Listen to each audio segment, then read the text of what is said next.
Welcome to the Comics News Wire, where we get our news from the comics newsroom found at comicbookadvocates.com. This show is anchored by Mr. Andersin, who is the unboxable, advocating creator known as the Indie Comics Devil, who will tempt you with his devilish tales of fetish, monsters, and more.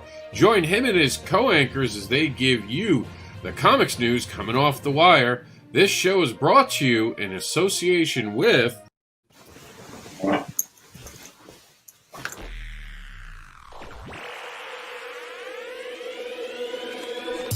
At Geek Insider, we foster relationships with those in the geek sphere so we can give our audience the insider view of entertainment, tech, and more.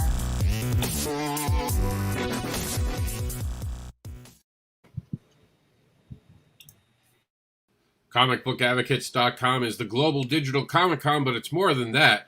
And you can be more too. Be more than just a fan. Become an advocate for comics like comicbookadvocates.com is for their creators, for their crowdfunding, for the very books they're creating, because we love comics. All right, everybody. Welcome to the Comics Brunch. I'm trying to run around and get everything done right now in the background. We will be going live at 11:11 from now on, so stay tuned with that. JD's joining us. We'll go around the room and introduce everybody. Where do you want to start? You. Okay.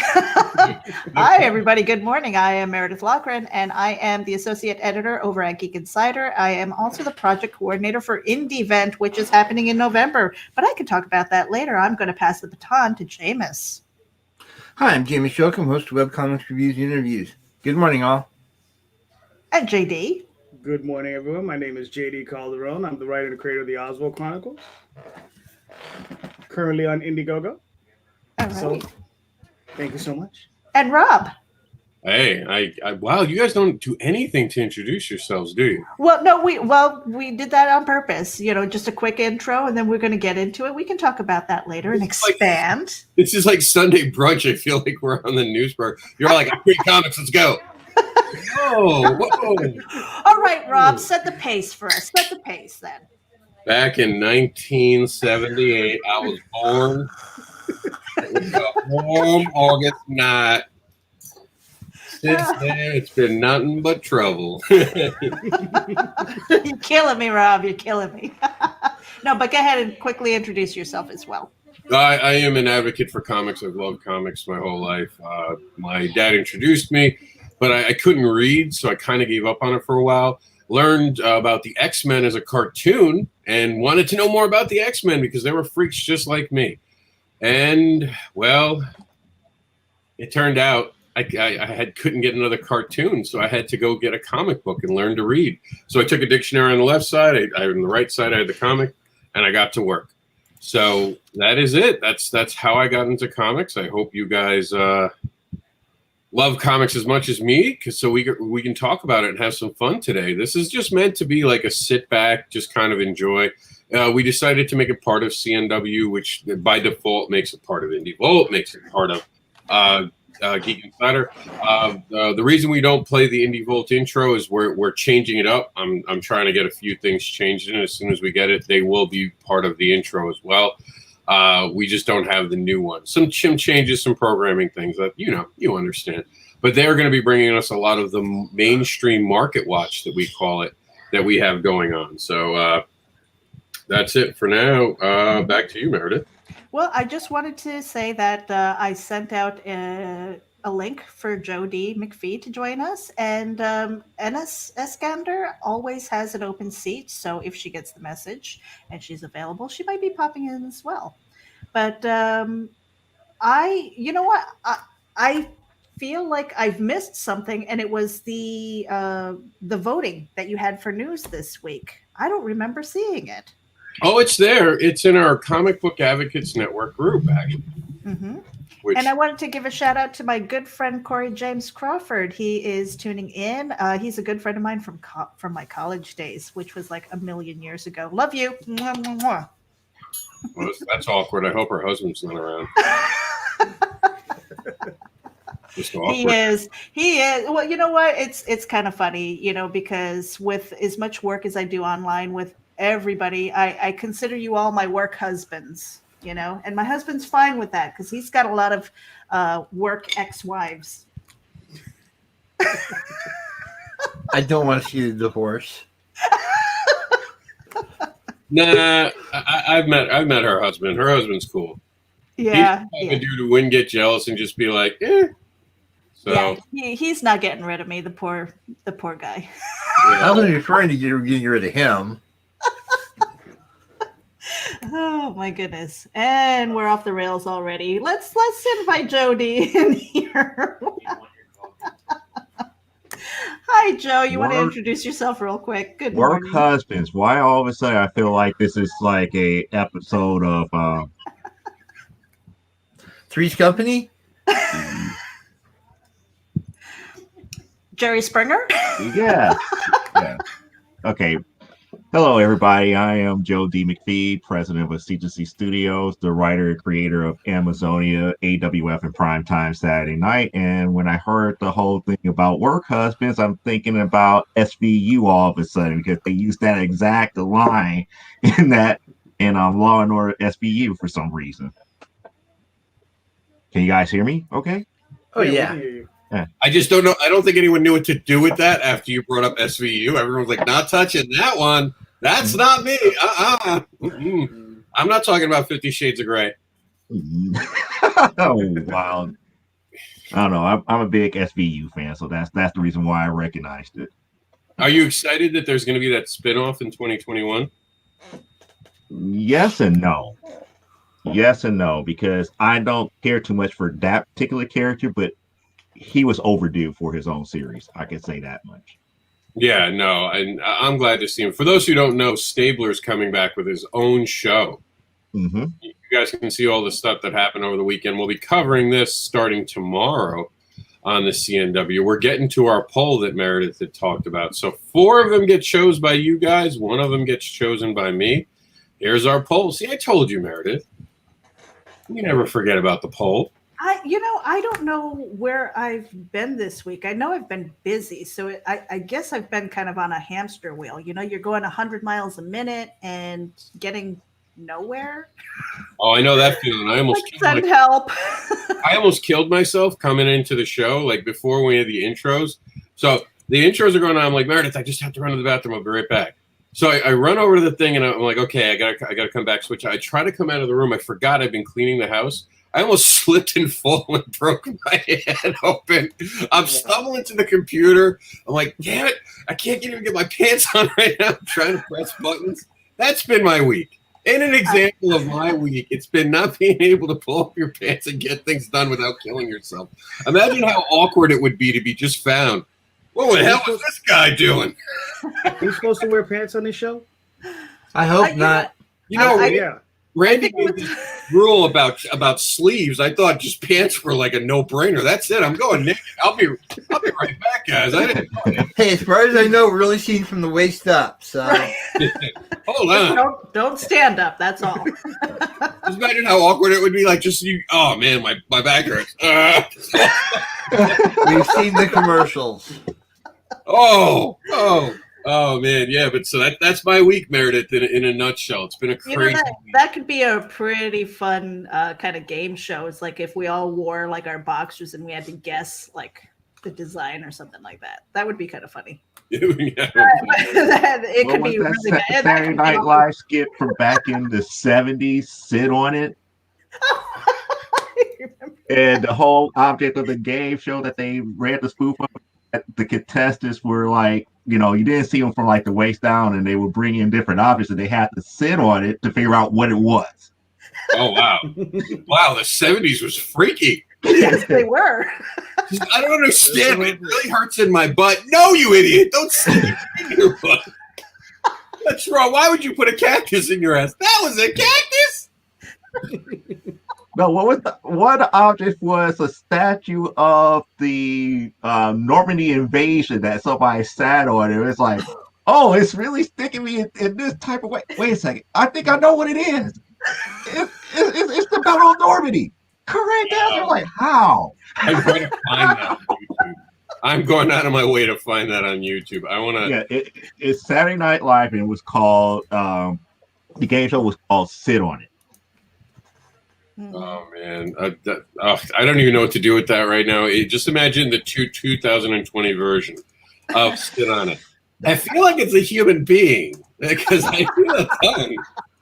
No. And it's Sunday morning. I hope everyone enjoyed the church services. You now have to go back and say that you watched this show because you just committed your first sin of the week. You're welcome. We got it out of your way because they all have to be nice. When you get back from church, you're trying so hard. Okay, I just did confession. I just had all that stuff. I'm going to behave. I'm going to behave. I'm going to behave. Oh wait, they sinned for me. Okay, I'm good now. You're welcome. That's what happens here. It's chaos and it's fun because what we don't do. The whole idea Meredith had was we don't get to hang out. We don't. I mean, they said that. Did anyone see Saturday Night Live's opening last night? Unfortunately, no. So Okay, I did. I tuned in. I like Saturday Night Live. Yes, I know their seasons aren't great, but there's still humor in it. I think things are funny, so I watch funny things. What I do is I get this thing called a DVR, and I record it so I can fast forward it when I don't like it. But the opening was funny, I have to admit. Then look, we're not going to talk about politics on this show. We know what's going on with the president. We all hope he gets better. We don't want to lose a president. That's not what's going on. So please don't make comments about that. That's not what this show is about. This show is about us having fun. The reason I'm bringing up Saturday Night Live and the way they opened it was Chris Rock said, he was like, remember when we used to do that thing? Yeah, we used to make plans. Remember how we used to do that? It was very true. Like, think about the last time you guys made plans to go do something with your friends. I live next to my sister, and we try not to see each other that often because we're worried about it. You know what I mean? My niece just turned 13 yesterday. There wasn't a big deal about it. There wasn't. And it's sad, and we've lost a lot. So a show like this can be so cool. And yes, we're planning to develop this show well beyond this particular time period.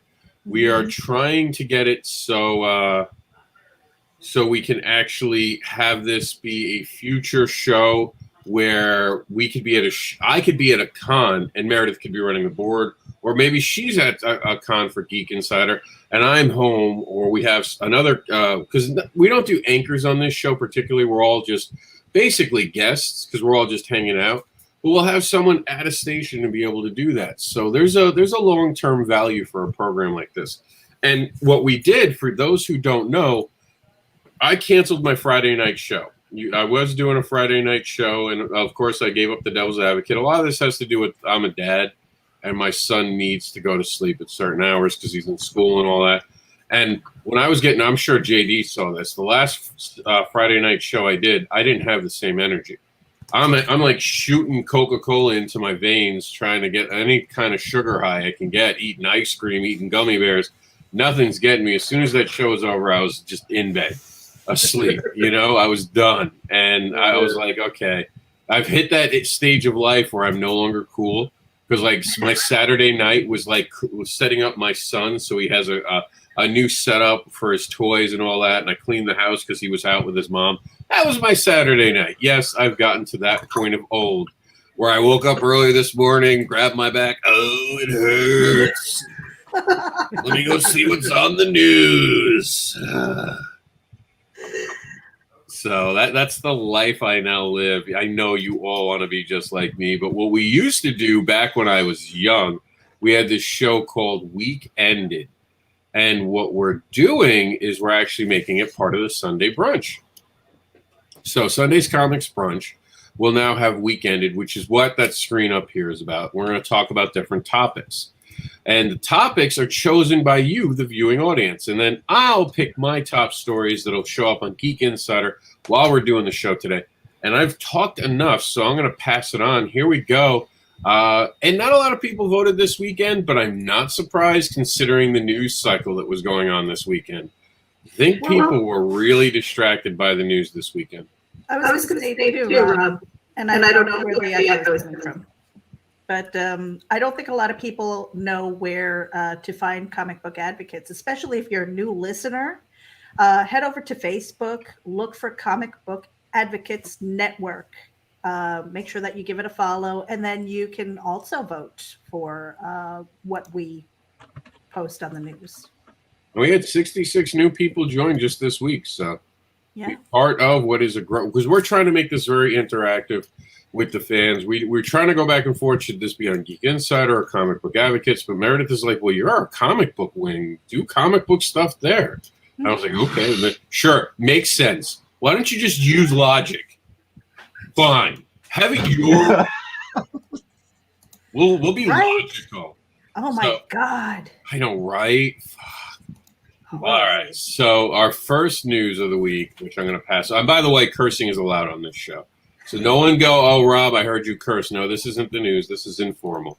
It's Sunday morning, so I probably won't drop an MFer. We probably won't talk about sticking things up your. Oh, wait, we already did that. We already did that. Already covered. Thanks, Joe. Joe, you're a bad influence. You're a bad influence, and I encourage you to be on every show from this point forward. Okay. I encourage that type of behavior. But yeah. So here we go. We're gonna head over to top story by 8 votes is Cat Dad and Supermom joins Scoot Comics. So Congratulations, Rob. Rob, no, that's Bobby Gregory. Bobby Gregory. Bobby Gregory. Really, I hear he's a handsome guy. I do. The word on the street is the dude is really handsome. I keep telling Bobby Gregory that he needs to come back with a mohawk, but he's fighting that. He never did a mohawk. He's a dad. Dads don't do mohawks. Sure they do. And they have tats too. Yeah, he does have tattoos. There's no way to hide those. I mean, he has tattoos. Yeah, similar ones to mine, as a matter of fact. But what do you guys think about Scoot Comics? Because it's also a big deal that let's just put it all together, because it's a huge week for Scout Comics. Because it wasn't just that, but they made that big announcement about their team up as well this week. So let's open up the floor to what Scout Comics is doing. For those who don't know, Scout also joined with, Meredith, help me out with the name. Simon and Schuster. No, that was last week. They did the media thing. Although that was last week, you're right. That was last week. But this week it was they teamed up with an LA firm, and I'm having trouble remembering their name. Anybody else in the room? Help us out. I'm trying to remember myself here. Yeah, I remember the story. I don't remember the Median or something like that. Mosaic. Here it is. So here we go. All right, Mosaic. Yeah, this is huge news for Scout, and it's a testament to what they're actually doing. So here we go. Oh, is that the media thing where they're going to expand into like possibly television and things? Mm-hmm. Yes. Well, they already have multiple. For those who don't know, Scout has a potential movie on the burner right now, and several television options going on right now. So Scout's making some moves.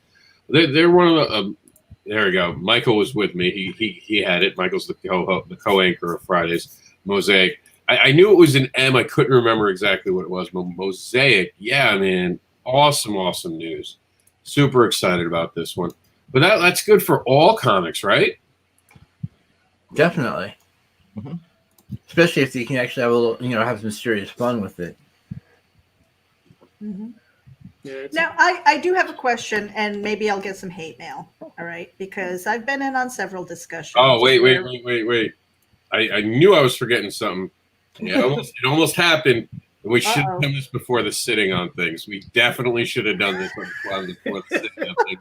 Not my fault that you didn't run the PSA. disclaimer. Yeah, I didn't, because I almost killed myself and had to regain my. Are we putting a disclaimer? I put on my pants right, but I forgot to run this. Here we go. Pantsless Warning and disclaimer. The views and opinions expressed on this live feed are those of the guests, speakers, and or hosts, and do not necessarily reflect the beliefs, official policies, ethics, or positions of the content providers, advertisers, additional hosts, and or guests. hosting sites, groups, or entities attached to this programming. Viewer discretion is advised. That goes for the butt stuff too. Oh boy, oh boy. All right, so here is my thought on this. I've been on several discussions about comic books, how people who create comic books are doing it for the love of comic books. And then there are people who create comic books as a gateway into movies or television series and things like that. And so I know, Rob, you were like, it's not storyboarding. Will something like this kind of tip the scales a little bit, where people are now creating with the hope that they're going to get into Scout, with the hope that they're going to make a television series or something?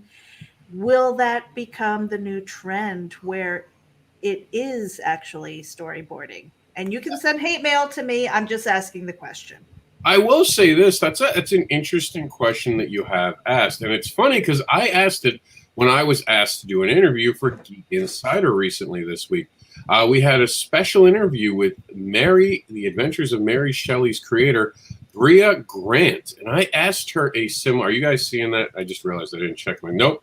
See, I'm doing something, being all smart, and I forgot to screen share. Like an idiot.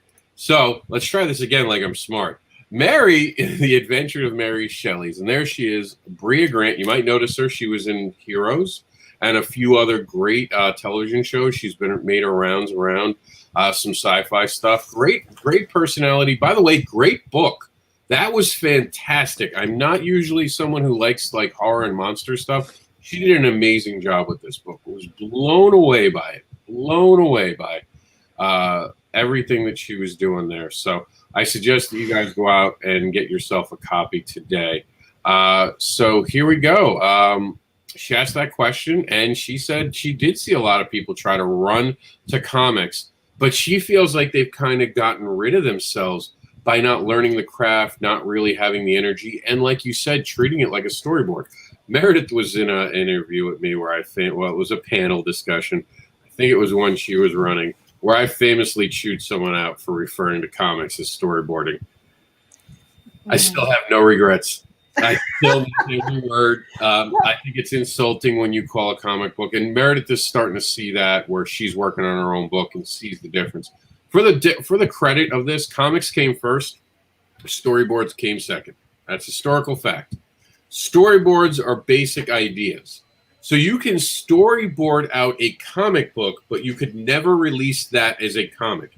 You'd have to go back and add detail. Then there's a big difference. You know what a storyboard doesn't do? And this is what every great writer does. And you guys I open this up to all you because I don't like talking this much. I really don't. It's what happens between the panels that separates a true comic book creator and artist versus someone just making storyboards or just coming into comics and not understanding it. There is a moment of what you're implying that you set the reader's mind up to fill in the gaps. Sort of like a television show, too, when you go off to the next scene, there's nothing. You're just expecting to have the next scene fill you in. So they don't really talk to you about. But comics, there's that implication between the two things because we see action moves. And your mind begins to make the movie in your own head. And a storyboard doesn't do that. A storyboard will literally break down the scenes. And it's all about action shots. It's about, this is the angle we want. This is how we want to do it. This, and that. You can't do that in a comic. You'll lose 6 of those boards. So for the record, a storyboard will always be longer than its counterpart that is a comic book. Mm-hmm. All right, I've talked enough. JD, you're up. All right. Well, I was just wondering, when you get your big deal on Cartoon Network, is this going to be the your cover?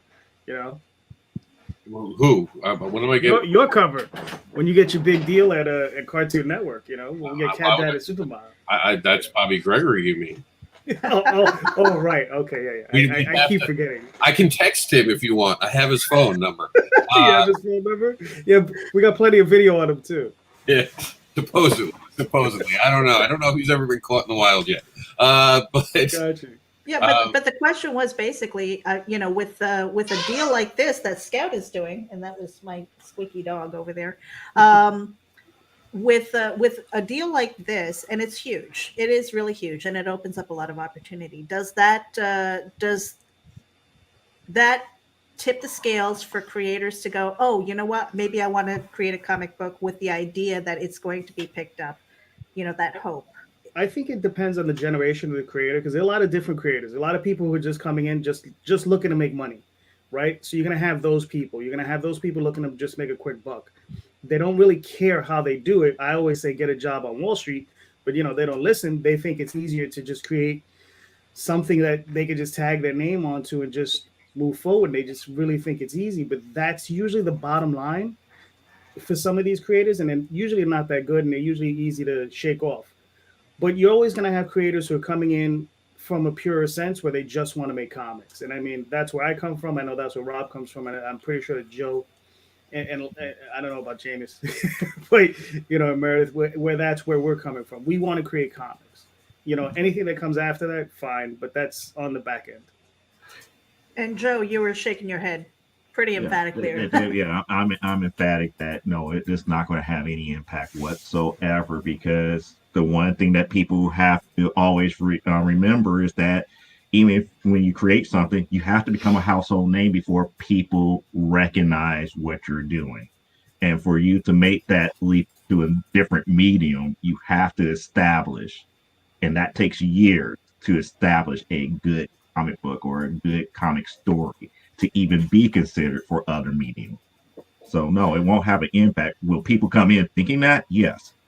But they don't realize, it's going to take several years of development of a comic book to even get to the people to become a mainstay, let alone into movies and television shows and all the other stuff. Unless you're coming in with a big bag of money, and when I say a big bag of money, I talk about millions of dollars, where you can say, hey, I'm going to put this whole big marketing campaign to do all eyes on me. No, that happen. James? I'm not so sure. It's basically we're starting to see a lot of times when you basically are trying to do things in various media for one particular project at a time. And a lot of the kids nowadays are actually thinking that ahead of time. They're not just thinking in terms of this is going to be a comic and that's it. They're also looking at the potential where it's going to go down, 5-10 years down the road. I mean, don't get me wrong. I'm not saying, it's not going to take a couple of years, but that's definitely going to be something that they're going to be thinking in terms of, who's going to be casting these roles later on. What's going to need to change to go from comic to movie? And let's get real. We know there's going to be a lot of changes to go from the comic to the movie. Just like what happened with the MCU. A lot of those characters are pretty much unrecognizable. And that's not necessarily a bad thing. I'm just saying that I think this could actually be a major thing, especially if they figure out how to plan it just right, strategize a little bit ahead of time. But but definitely not going to be something that's going to happen overnight. Yeah. But that's the difference between a 5-year plan, a 10-year plan, and a 20-year plan. Right.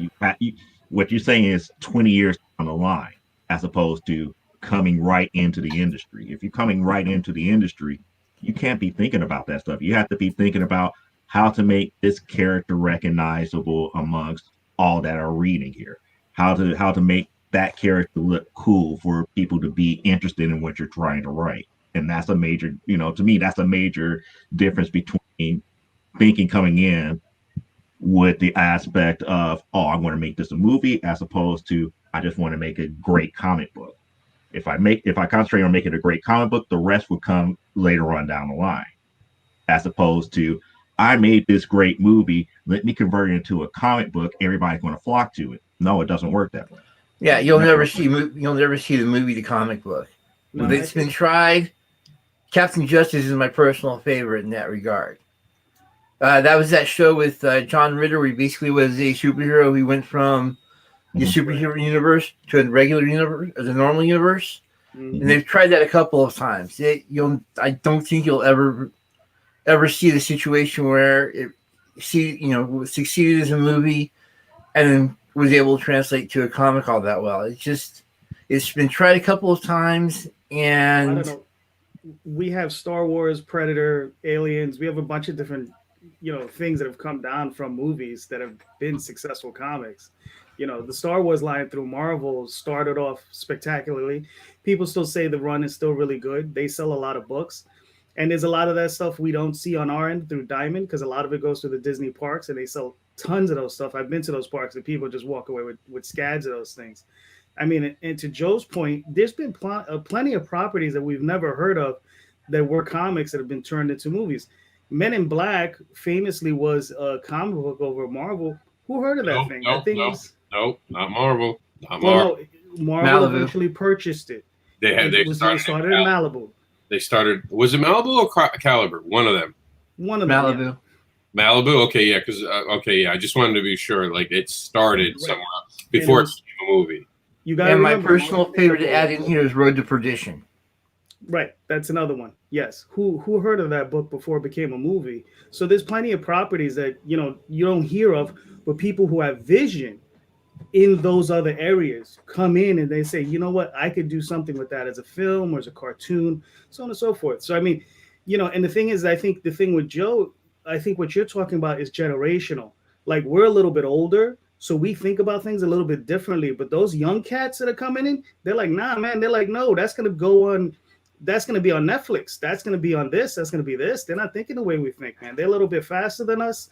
They're younger. They're hungrier. Their dreams are in another galaxy, man. We're a little bit of a step behind. Well, excuse me, the generation that's coming in now, I mean, they've only known the internet. We grew up where there wasn't any, so everything was just I call it like the analog lives. It's like we didn't have the digital age. We kind of stepped into it as adults, and we see our choices, and I think that allows us to make those choices to go, I want to be a little bit more traditional, whether it's for writing and stuff like that. I know a lot of people kind of our age who still like to draw. They like to get the ink on their hands. Whereas there are people who are much younger who are like, oh, that's so ancient, and they go strictly with digital. And I think we're going to get to a point at where it seems like a very lost art or a very rare art. And at some point that's going to be very, very valuable. I will say two points to that. First off, the fact that social media is so important to this generation is actually hurting them. So I do encourage you, if you have someone who's younger in your life, remind them how unimportant social media really is. And even if you're an adult right now, guys and gals out there, just realize likes aren't the same thing as real world stuff. Hearts and that, it's just all algorithm stuff. Stop putting yourself in an echo chamber. There's a great thing on Netflix right now that talks about social media and how dangerous it is for everybody. I really think this weekend, especially if you guys were on social media this weekend, it's an embarrassing weekend to be a creator. Not because of what you did, but because how many creators we know said things that, I mean, I'm embarrassed. I'm embarrassed to be part of the industry right now, considering, and I'll be honest, it wasn't a lot of main tier guys. It was a lot of the indie guys and gals out there saying some awful things. I'm not even going to repeat them. I was very embarrassed by that. So please remember, social media is not hanging out with your friends when you're drunk. This is something that's not going to go away. A lot of you have said things and understand some of those things are against the law that you're saying. You can't actively say that you want, and I'll just put it this way, you can't actively say you want a sitting president to die a slow and torturous death. You can't do that. Is against the law. You have now just earned yourself an FBI handler. Mm-hmm. And I'm not kidding. It's not actually a joke. Even mentioning it right now, I guarantee you they're going to watch this video now just to see what we're talking about. And they'll watch it from the point I said it to see what I was doing. They'll hear me saying this and they'll go, okay, he was talking about not doing it. And I do stress, just understand you cannot hate someone for everything they do and then act just like them and think it's okay. That is not the way forward. And not at all. It's the wrong way. So please, social media, especially you young kids. The older ones I'm very disappointed in. But like Meredith said, the younger ones, they're so, just think about the life they've lived. I need a like. I need to put up this picture on Instagram so someone can like me. We're inflating likes on there versus real human interaction. I see people all the time. I go out to dinner and my family will be on the phone. I'm the annoying person while I'm on here. I can actually be on my phone the entire time and talk to you all. It's the one benefit of ADHD. I can carry on 3 conversations and still do something. So I have that ability. So yeah, go ahead, Meredith. Yeah, I was going to say, you know, I am so glad that I didn't grow up with the internet, because if all the stupid stuff that I did when I was younger was out there in the ethos, you know, forget it, you know. I'll be honest though, I don't think as a kid I would have been dumb enough to film the stuff I was doing. But You know, and it doesn't have to be you. It doesn't have to be you. No, I wouldn't have hung out. It's everybody else that's out there. I wouldn't have hung out with dudes and chicks who were filming shit. You'd have seen me in some videos laughing at people, guaranteed. But like dumb stuff, like even now, here's everyone says that that's older. I used to say that too until one day I realized, wait, I'm 40 and I don't film any of the dumb stuff I do still to this day. Why the hell would I have done it when I'm younger? I was smart. I avoided surveillance cameras. I mean, never mind. We're gonna second point I had. The second point I had to make this morning was the fact that, you know, we're the first generation, me and JD. And everyone that's coming after us, and even Meredith, we would be part of the first generation of comic book creators who wanted to be comic book creators. We're the first generation that chose to try to make comics. Understand a lot, not to say every one of them, like, you know, Eisner loved making comics. He was a rare exception. But Stan Lee, that's not his real name. He was Stan Leibowitz. Leibowitz, yeah. He's saving his name to write the great American novel. He was embarrassed by comics at first. Neil Adams probably made more in his commercial career than he did in comic books, but he stayed out of a passion for comics. He's one of the rare guys who really inspired this next generation. We want to make comics, and we are very passionate about it, and that's where Image comes from. That's where all that comes from, that independent spirit. And for the last 10 years, we've seen these Hollywood scumbags come in and talk about storyboarding. Oh, I'm just going to make a comic so I can make a movie. And it's like, that's not how it works. I don't think you understand it. To JD's point, you know, just because some people, oh, I never saw this, that's an overnight success. Yeah, and what's the joke in comics, JD? Well, yeah, it took me 20 years to get to that overnight success. Right. It took me 20 years to become an overnight success. And people don't see that. People don't see us pounding and grounding. I don't know if Meredith, did you get to look at the comic I sent you yesterday? Yes. So you saw the motion of it's roughly based on me. It's all about my life, but I never, as a narrator, I never write it's about my life. But you can tell it's about my life. And it showed my journey even over a decade of creating comics. And, you know, now there'll be people who, you know, will try to congratulate on the success you have and be like, oh, that just happened so quickly. And it's like, what did you just say to me? What did you just say? I will drown you in water. Say that again. Because they don't know. They don't know all that energy that JD puts in. And Joe's celebrating 10 years. 10 years, Amazonia. JD's got more pages than Marvel has creative pages in 2020 created right now. Hey, that's a dig, Marvel. That's a deliberate dig. Do better. Do better, Marvel. We're watching. Resurrect that, Marvel. No, a kid, and you know, as a fan, we're very excited about the comics. And I always say this: when I rip into Marvel, it's because I love X-Men. I keep up. I pay attention. I do the news. You know, everyone knows I'm reading these things. I'm gonna probably get the Marvel app for more comic book reading. I'm still trying to catch up on indie books.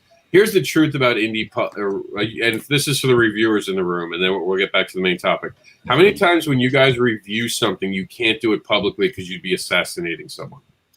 I know that has happened to me over 400 times now. Yep. Yeah, they tell a kid, would you review this? And I'm like, to you and you only. Oh, no, negative will be good.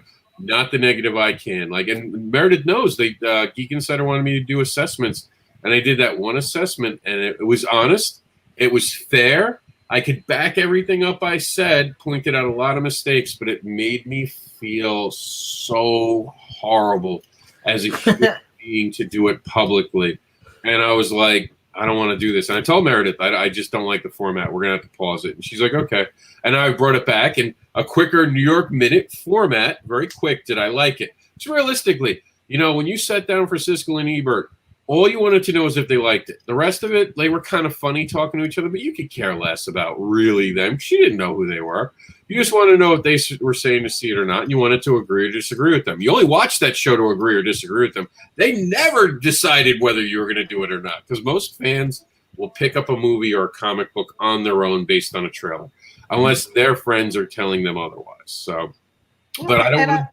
I was going to say, everybody in this room, I'm sure you've done reviews. Yeah, everyone in the room has. Yeah. What's your review?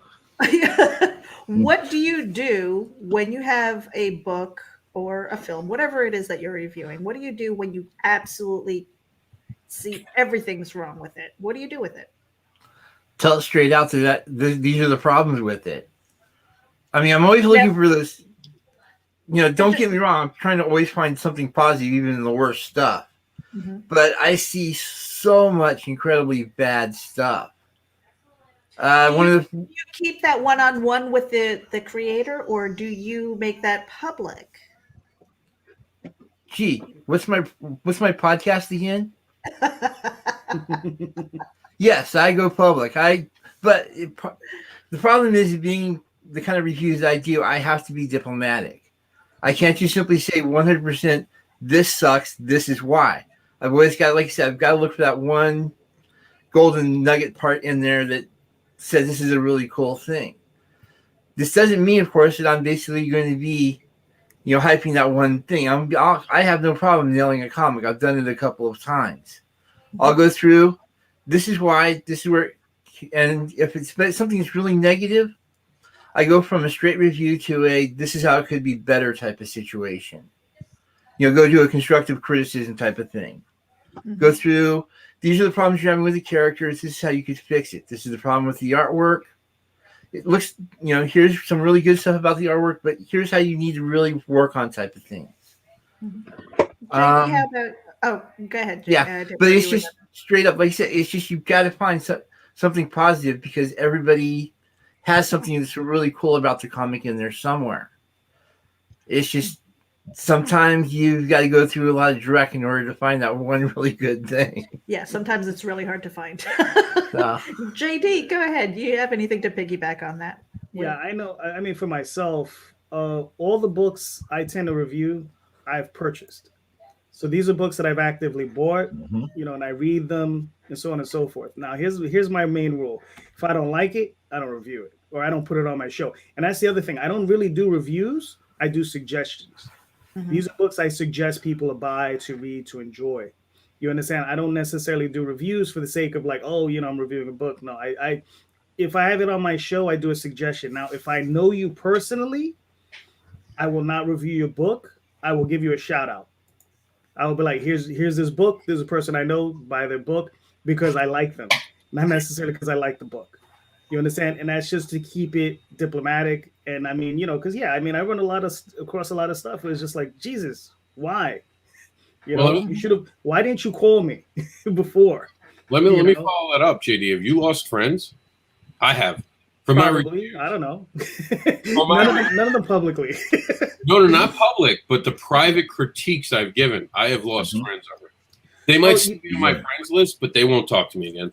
They'll never reach out to me again. Well, Joe, what about you? Do you have any feedback about that? Like, what do you do with the really bad? I have tons of feedback. In the private chat was video that I did was the very first creator that asked me to do a review as an editor. I ripped into that book nicely, but the thing about it is that I also told them how to fix it. It's not about, it's bad, it's bad, it's bad. The thing that they don't like is, my stuff is good enough. It's like, no, it's not. This is how you could fix it to make it even more powerful. If you would have took a moment here to develop this, that could have been a whole story within itself, and it changed the whole dynamic of that issue on its head. And they don't want to hear that. They want to hear, my artwork is great. The story was, had a smooth flow. It's like, but you got plot holes in your story. People keep forgetting that there's words in there. It's visual, but it has words. And your dialogue plays as much as part of that story as the visual. So you may have visuals that are on point, and you may have visuals give you misconceptions of what you're trying to tell. And I have people come to me after I do a review and they pull me over to the side and someone was like, hey, you were fair and honest, but you missed the subtlety here. I was like, no, I didn't.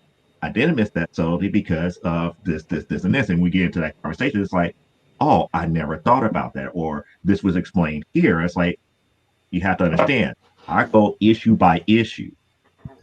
My job as a reviewer is to say, is this issue good enough to keep my attention to make me get the next one?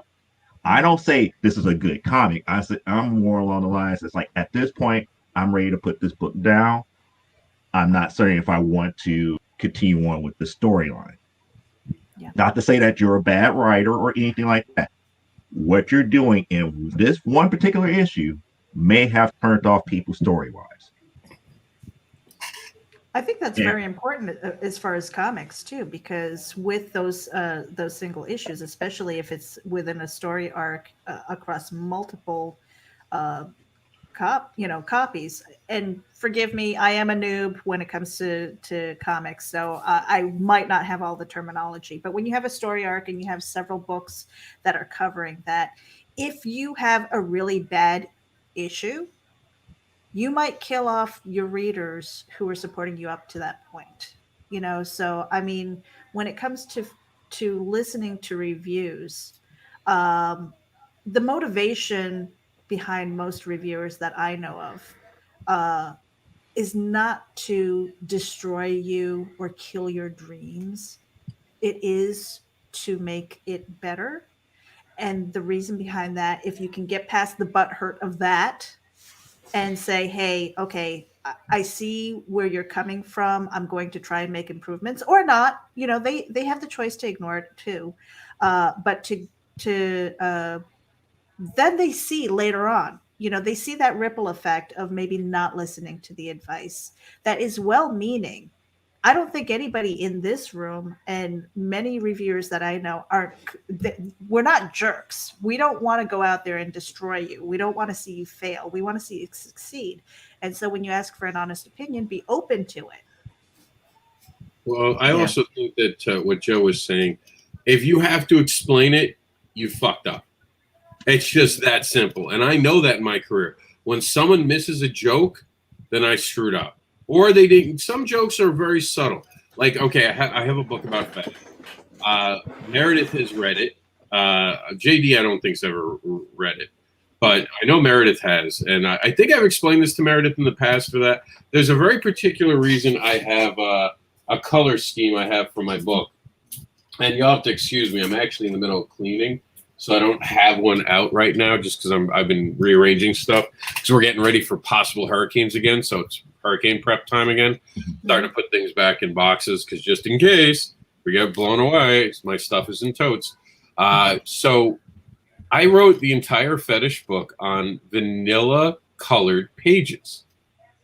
No one got the joke, except for I think one person pointed it out.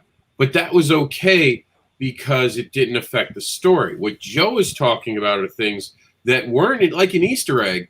These were definite, like, oh, no, you have to understand that was explained. No, it wasn't. You just know. You're just aware of it. You're a reader. I'm a reader. I'm a smart guy. And I've told people, hey, that tail is going into the wrong place. And I'm going to take off my glasses because I'm going to slam my head into a keyboard after I say this because this is what it was told to me, that it will look better when it's printed. As if a printing process was going to somehow magically move a bubble's tail. Yeah. I almost had. The last time I gave that person advice, by the way, that was it. Tell me it looks better. And you know what? That was the first, but not the last time I've heard it. Mother effers, it does not look better in print, your mistakes. It's still a mistake, and it's still there. Like, I have people who go, oh, well, I didn't really have an editor. It's not a big deal. People get that spelling mistakes happen. Yeah, when you're giving it to me for free, absolutely. When you give me something for free, sure, spelling mistakes are okay. If you charge me for your book, I can't believe how many people don't run a basic spell check. Oh, I do. I've read 500 indie books and 400 and like probably 50 I haven't been able to review. That is and it's, some of it is just, hey, I have a reputation. I can't put this out. You have some minor mistakes. Fix it, give it back to me, and I'll review it. And what gets to me are the excuses why they think doing the spelling errors are acceptable. Yeah, because like I was saying, when I tell them to send it back to me, they don't want to make the changes. It's just that simple. They don't want to have to pay the letterer to redo it because they didn't edit. Go ahead, Jim. Yeah, because again. Yeah, I'm looking at but it was so edgy. I'm trying to be so on the edge, or I'm trying to be street, or I'm trying to be, one of the new kids, or I'm trying to be popular, or straight up. If you have spelling errors, there's absolutely no excuse, especially not with a basic freaking spell check. People. You know what's really insulting, and Meredith will know exactly what I'm talking about. She's seen this submission. I had reviewed a submission where someone had given us a story as a throwback issue. I'm going to do like Silver Age comics, and their idea of going back and doing Silver Age comics was having mistakes inside of it, because that's what the Silver Age did. They had mistakes, so it's okay. I have mistakes. The Silver Age also put out how many comics a week, JD? Like they were just burning them out, right? Oh yeah. The Silver Age was, you understand this creator who takes 6 months to make this book is adding mistakes when they put their book out in 1 week. Mm-hmm. But he's doing I'm respecting them. I'm throwing back. No, if they had 6 months, that book would have been so much better. Jack Kirby's art was the way it was because Jack Kirby could do 52 issues in 1 month. And I'm being a little facetious, but not very. He could just pound out art. And he understood, if I can give them art that they understand, then they can be entertained with it, and we can make another story. I can get more and more and more stuff out. No one worked as hard as Jack Kirby did in comics. No one since Jack Kirby's worked as hard as he did. Got to give that man love and respect. And when he slowed down, he did beautiful art. You saw it. He could do it. But he had, and it's like you can either have it quick, fast, or cheap. You can't have all three all at the same time. Right. Mm-hmm. Yeah, he was doing 3 to 6 pages a day. At 6 pages a day, that's insane. Yeah, that's nuts. Colored. He colored his own stuff, didn't he? No. It was just pencils. Just art? Just okay. Pencils. Just pencils. Yeah. But it was still 6 pages a day. That nobody does that these days. Barely anybody can do 2. Forget 2, 6. 1. Get them 1. Just get an artist. Shoot 1, yeah. Especially, and this is not a dig, but a lot of American artists are not as quick as the foreign artists. Being a writer, having dealt with both, I can tell you right now that is just the truth. If I tell a guy from Italy, from Mexico, I need this page in 24 hours, they'll get it to me colored. I tell an American artist that, I can't do that. I can't. No, it's not possible. But that same American artist who's running behind schedule with me and wants to go on vacation suddenly gets me 3 pages in 3 days.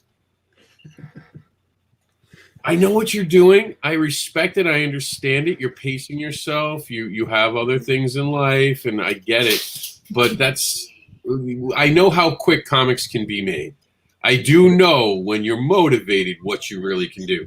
I'm just putting it out there, and some pages, yes, take forever. If you have like the interstellar battle, Star Galactica fight going on in the background with all the imagery, that's going to take a minute. I get it. But when you have talking heads moment, that's not a hard page, guys. No, you have to understand, I was making the jukebox so genuine. It took forever to get the jukebox just right. Look at the lettering on the jukebox. Don't get me started on that. People hate drawing backgrounds. It's like with the jukebox, it's like, yeah, that's a foreground element. Where's the rest of the background? Where's the wall that is off of? Where's the electric outlet that's supposed to be plugged into? Yeah. And the funny thing was, I didn't even put a jukebox in there. You added the jukebox. I didn't want a jukebox. That was you. Oh, so lucky. You guys have it easy. Jeez. And to James, remember, you guys are doing print comics.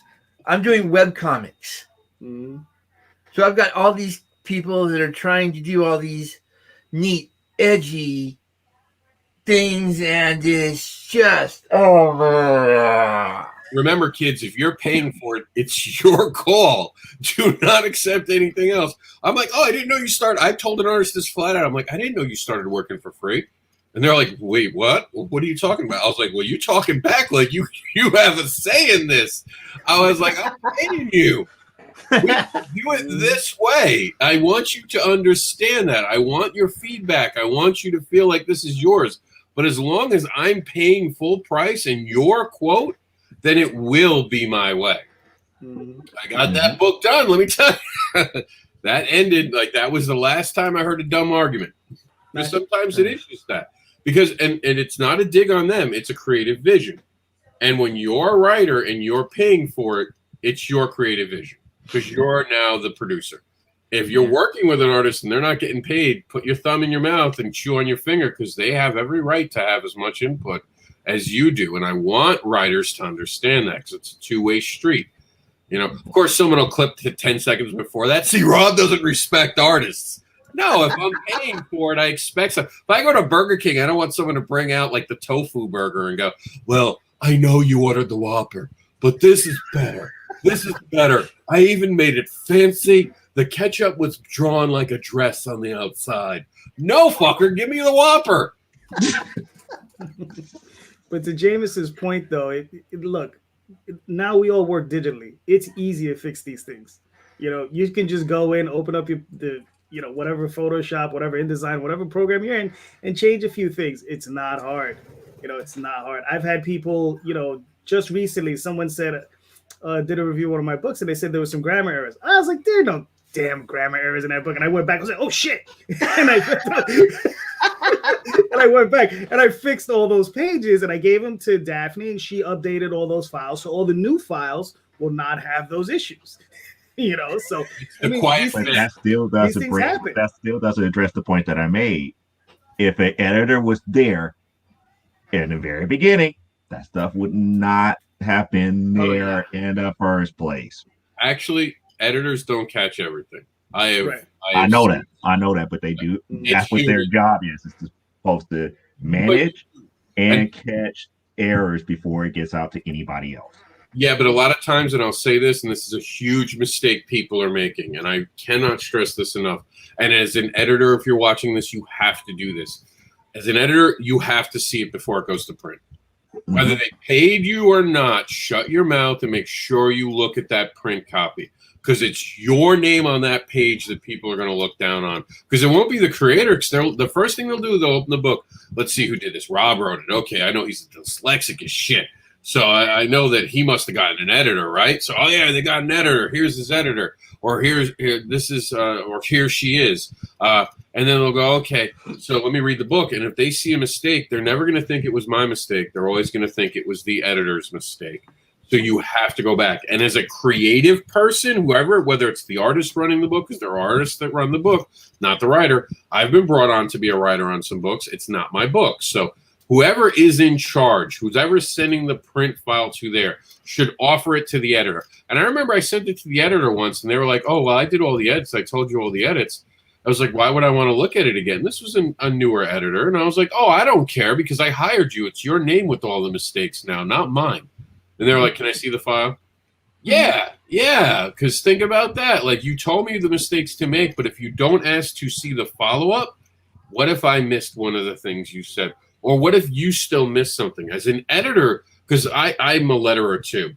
So I get to letter my books to the very end, and I can make changes. Because I know, JD, you letter your own stuff, right? Yeah, I had to letter my own stuff, yeah. Sometimes you suddenly see something that you didn't see until that last time you do it, and you're like, oh, no, whoa. And you call up your editor, and the first thing you say is, I'm paying you now. The first thing I caught this. What do you think of this? And the editor will be like, "Oh, good catch. Yeah, let's fix that." And you'll play with your editor. You need an editor like that. An editor, and I'll give a shout out to Chuck. Chuck is one of those dudes. He edits to the very last second. I could send him the file and be like, "Dude, here it is." He doesn't even ask. He looks it over. He looks at, okay, cool. Although, there was a business card once that I asked him to do, and my dyslexia got the best of me, and I knew it was my dyslexia getting to me, and I was like, Chuck, just look it over. Are you sure it looks right? And I can't tell, but my mind is telling me something's wrong. Like, you're good. 3 months later, an autistic kid comes up and he goes, Indi.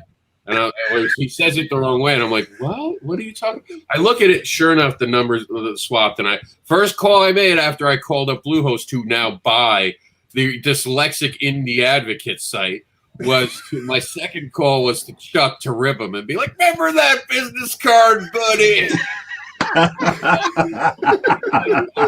Chuck uses like a magnifying glass on my books now because he knows he has that one that I hold up. He'll be like, I think it's good. And I'm like, is it business card good or is it non-business card good? But I mean, Chuck, he will talk to you. He deals with my dyslexia. He's come up with a new way for me and him to do things. You know, he'll be someone that I trust because he understands. Like, being dyslexic, there are a lot of things people don't understand. Some editors will just get frustrated and chop up my script, and I'll go back and be like, no, you're missing it. Because they look at it that just tear apart way, and that's what every creator is afraid of. Right. That they come in where they have this college degree, and yes, they're absolutely going to make it proper, and then when you read it out loud, it sounds like crap. Mm-hmm. An editor does that sometimes. And I'd be like, does a human being sound like they'd say this, and you read it out loud, and they're like, yeah, it sounds off. And I'm like, well, how does this sound? And you read it the way you had it originally, and they're like, oh, that's better. Then why did you change it? So it does take time to get a good editor. But that's why we have to ask each other about editors. We have to have that conversation about editors. We have to talk about how important they are. And I've used an editor on every project I've ever had. Doesn't mean mistakes haven't gotten through, especially earlier in my career. I had my nephew helping me, who at the time was like 12. And I put out the book, and I finally gave it to read him. And by the way, there was one scene in it he probably shouldn't have read, and I didn't realize it was in there, but oops. But he comes back, and he's like, oh, there's a mistake. I had 4 adults in my family looking over it. This 12-year-old found it in after print. And you're like, ugh. And all you do is see the mistake now. I open up the book, and there it is. Just sitting there, you missed me. Now, was it offset or digital? Oh, it was digital, so it wasn't bad. It was a kablam. It was a free book. I never charged for that book. But I mean, even in the original copies of what was Fetish Babies at the time, there are 3 mistakes. And we had gone back over it. And then I brought Chuck on. Chuck wasn't the original editor. And I said, go back over this for me. And he caught a couple of my dyslexic things. It wasn't that the editor had did anything wrong. I hadn't given it back to them for that final look. So it was on me. So that was when I learned that I have to give it back. I have to pass it back. But no one talks about this in comics. They tell you to get an editor. They don't explain why. Everyone's like, well, my spelling is fine. Why would I need an editor? I can give you a dozen reasons that have nothing to do with your spelling. The top one is you're a human being. Rob, they have never been through a 6-hour session with an editor after you give them the book to look over. They give you the edit notes. You look over the edit notes and you're like, no, that changed the whole story. Why do you think this way? And then you sit down and you have that conversation. You think it's only like a 5-minute conversation. It turns into 6 or 7 hours.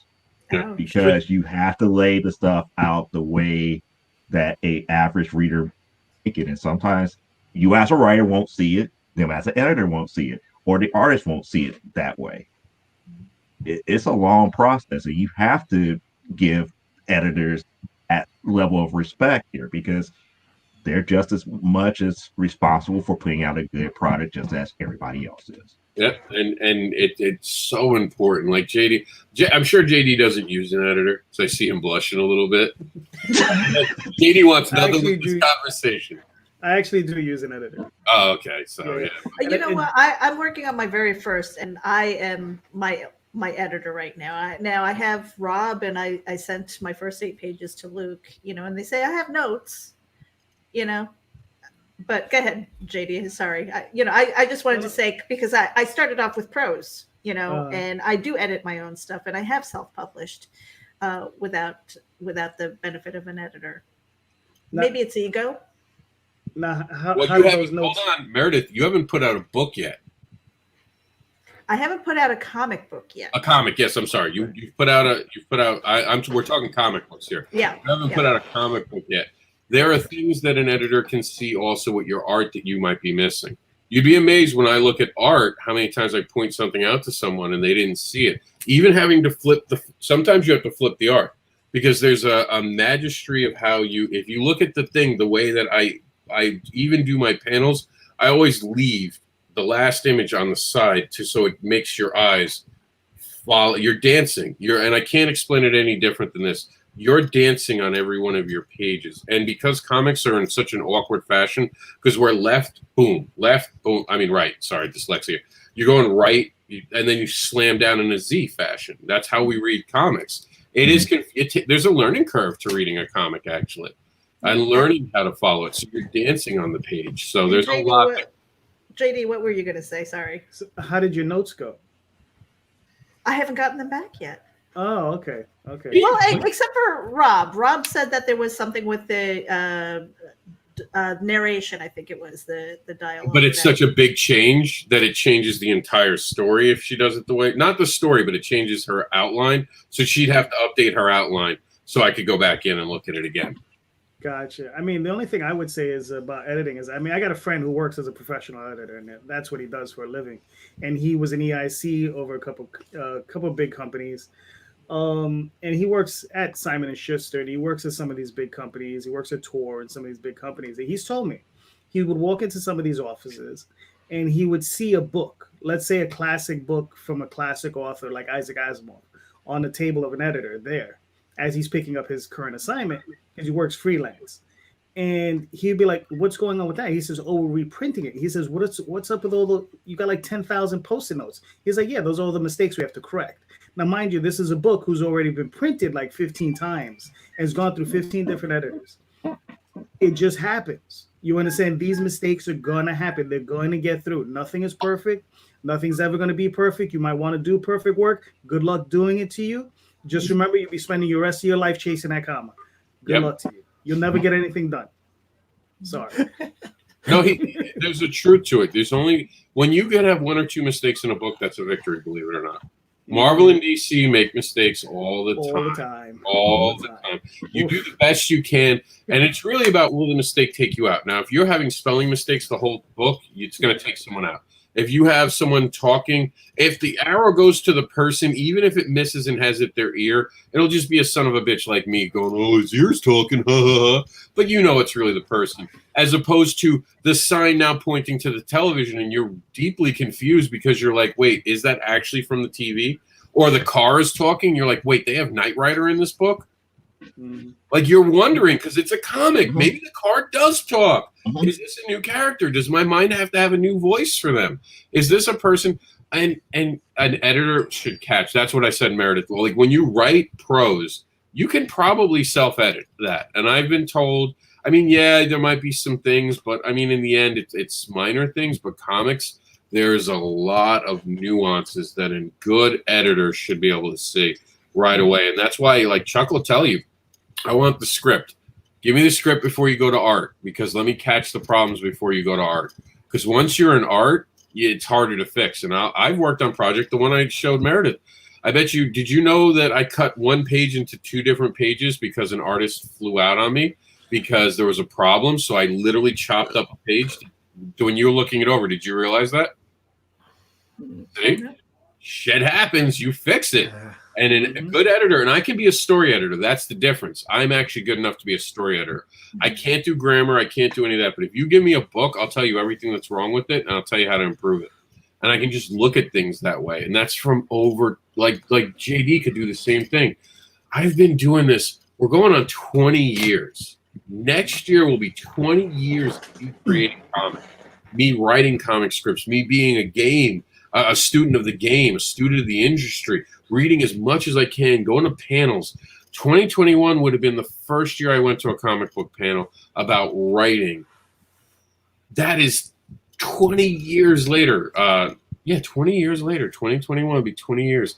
And in that time, you learn a lot, and you see these young creators come in here, and they're not willing to pay the price. I mean, JD have talked about this. There's a respect factor. It's like, you ever see a wrestler go to a ring and they kind of wipe their feet on the side before they step in?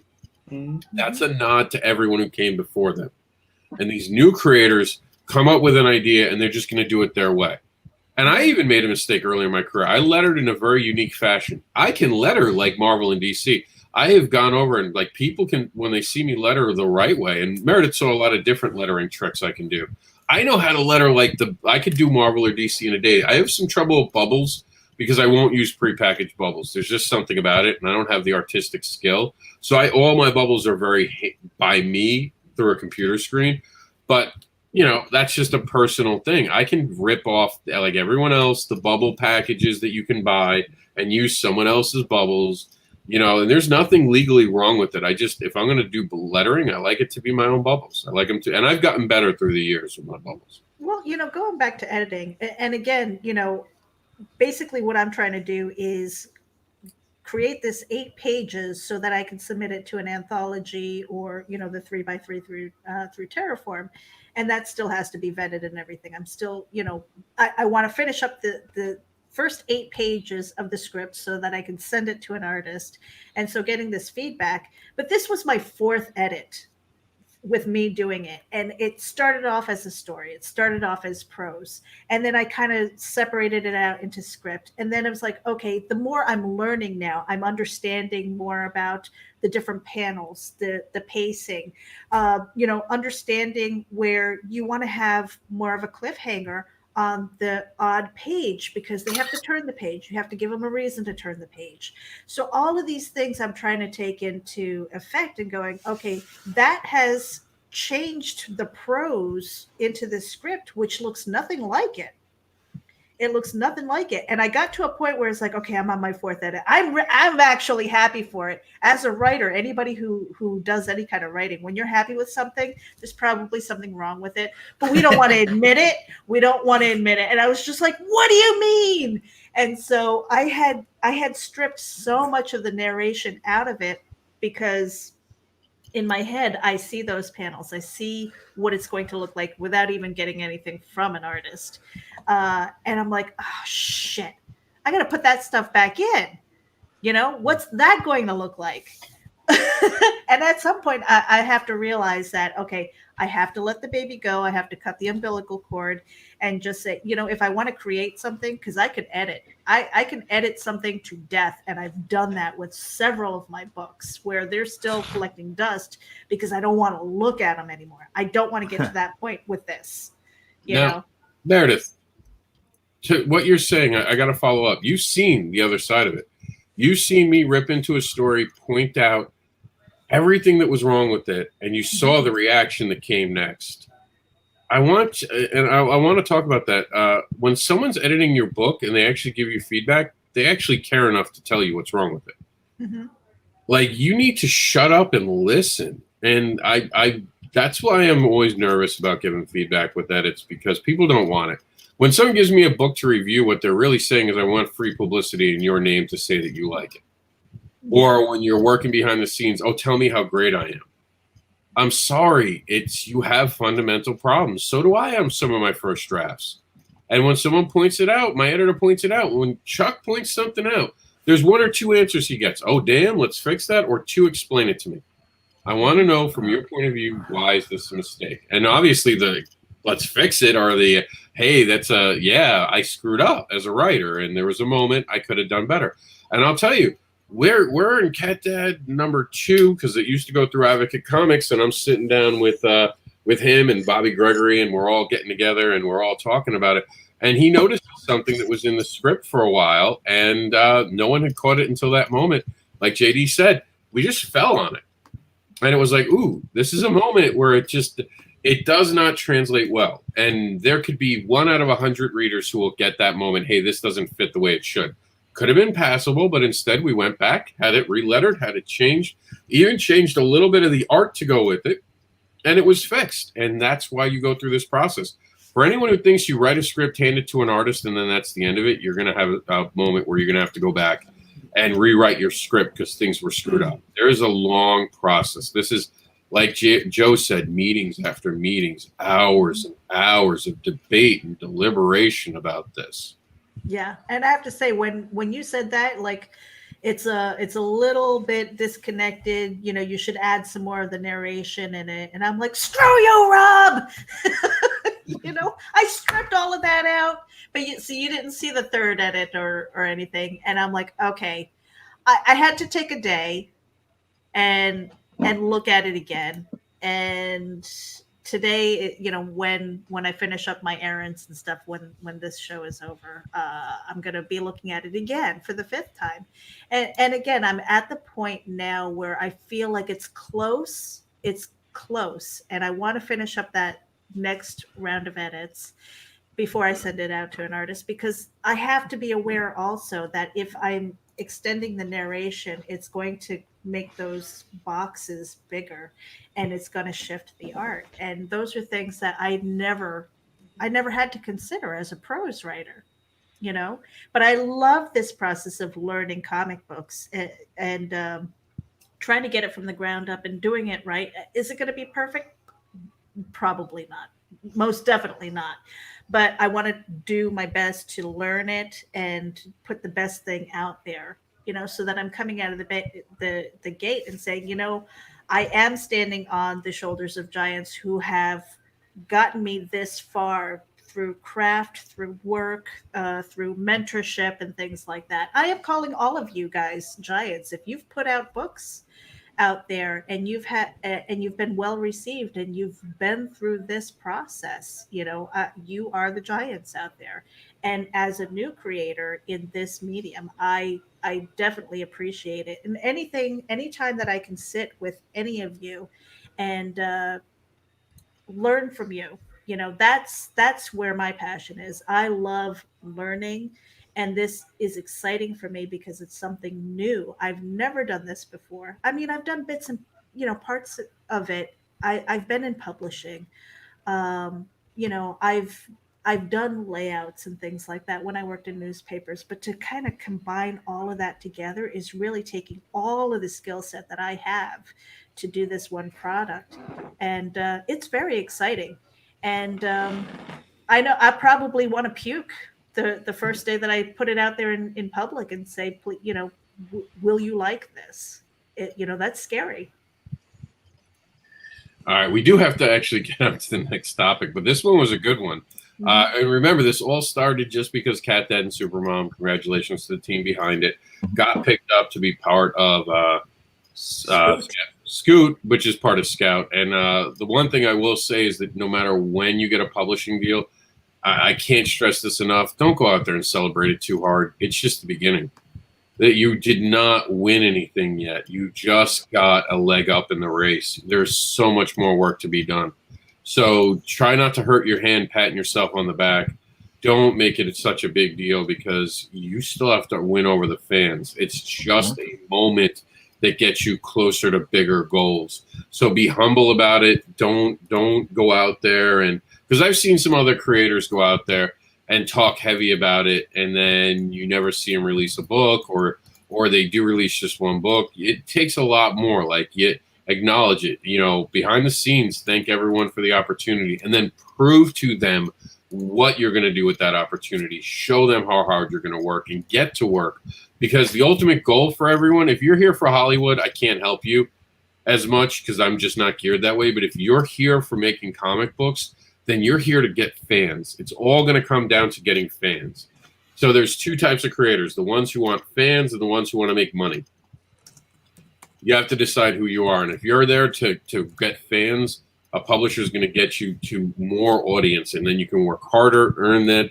And if you're lucky, you can make a living at this. If you're here for money, make boob covers.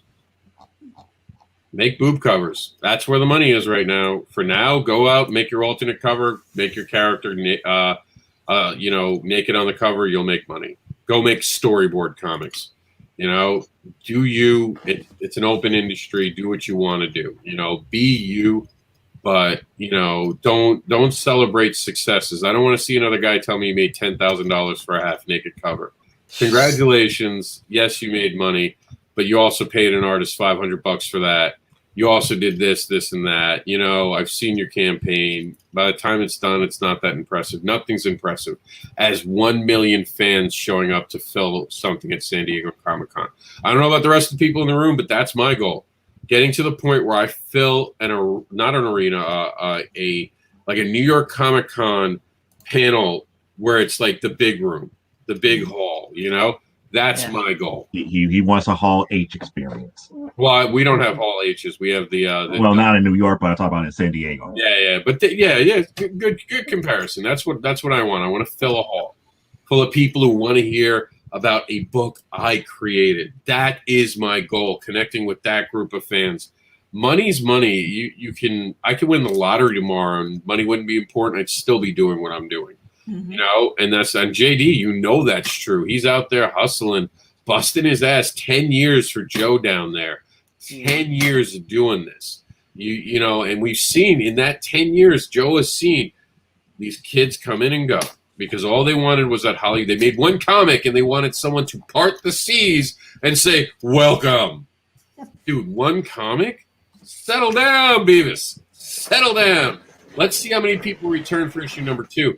Because there's a big wake-up call when people launch that Kickstarter for issue number 2. And Auntie Ann doesn't put $200 for that thing because she was supporting you.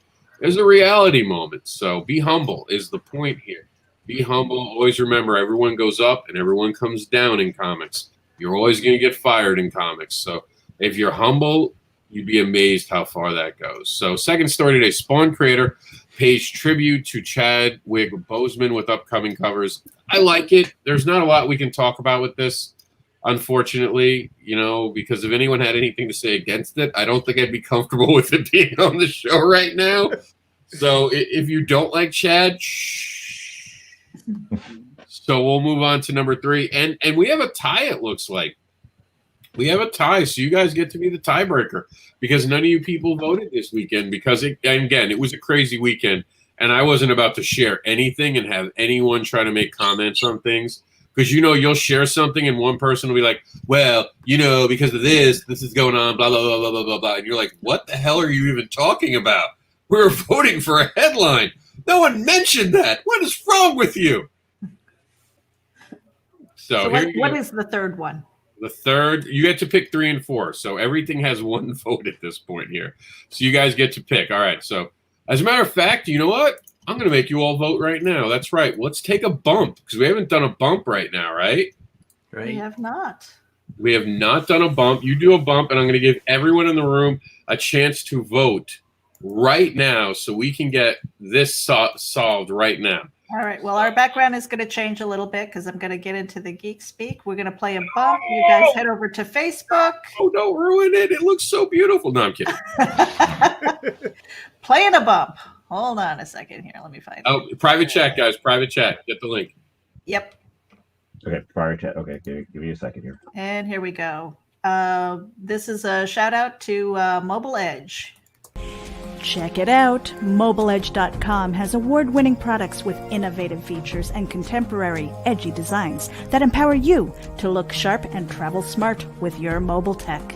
Your beloved, not to mention expensive gaming gear and mobile tech devices are an extension of you, so give them the protection and style they deserve wherever you go. Find them at MobileEdge.com and protect your tech with Mobile Edge. Bring it on. Hey Geek Insiders, Mobile Edge has a special coupon code for our dedicated listeners. Get 25% off your Mobile Edge gear using coupon code GEEK25. That's GEEK25. Geek out. Okay, and we're back. All right, is everyone voted? Yeah. I voted at least one. Yeah, I voted for one. The other ones I'm not very well versed on, but can talk about it. All right, well, let's look at how it changed. I was doing something else while you guys were doing that, so I didn't even look. All right, let's see where we're at. Screen share, because I, of course, like an idiot, got rid of it. Because, you know, I have brain farts all day long. All right, so there we go. Comic book advocates. You know, Meredith will understand this. When you have so many tabs open, you start going crazy looking for the one thing. And here we go. So let me do the quick update. Oh, I think I'm in the wrong screen, of course, because that's the old screen. Hold on. So annoying. So annoying. There it is. All right, here we go. Let's do the reload and see what happened while the voting took place. So here we go, and we'll probably have a new playing field. We do. Cat Dadden's kept the top thing. Guano Guy for President. Ooh, that's a good one. A special series. And what is a contract? Actually, the Spawn one got kicked out. Still a nice thing to acknowledge, but there wasn't much to talk about that. So let's do Guano Guy for President. Have you guys seen what's going on with Guano Guy? Mm-hmm. Someone's got to say no or yes. No, not really. He was on with us on Thursday, but he didn't really talk about the for president deal here. So the character that Mark Darden has come up with has suddenly decided, and I think I'm spelling his name wrong. He has thrown his hat into the ring as president. At least he thinks so. But really, it's a Kickstarter, and yeah. So he's on his platform. You know, like, hey, the Guano Guy wants you, and running for president. We're like, no, Guano Guy, no. Yeah. So the character itself heard about a campaign. Oh, I'm running a campaign. So I actually tweeted that to Trump today. I figured, how mad could he get about this? We're going to see. Because, I mean, he's in a hospital right now. He's bored. He's going to see Guano Guy's running for president now against him. If he attacks Guano Guy, it just helps Mark Darden. If he giggles at it and makes him feel better, then it's a win. I would love to see him come out in the middle of the hospital right now. Just, I heard about Guano Guy running for president. Who told him he could run for president? Who said it? Who said it? Well, the last election, wasn't it D's nuts? Why not Guano Guy this one? Why, Meredith? Why take us back to that dark period? I know, sorry.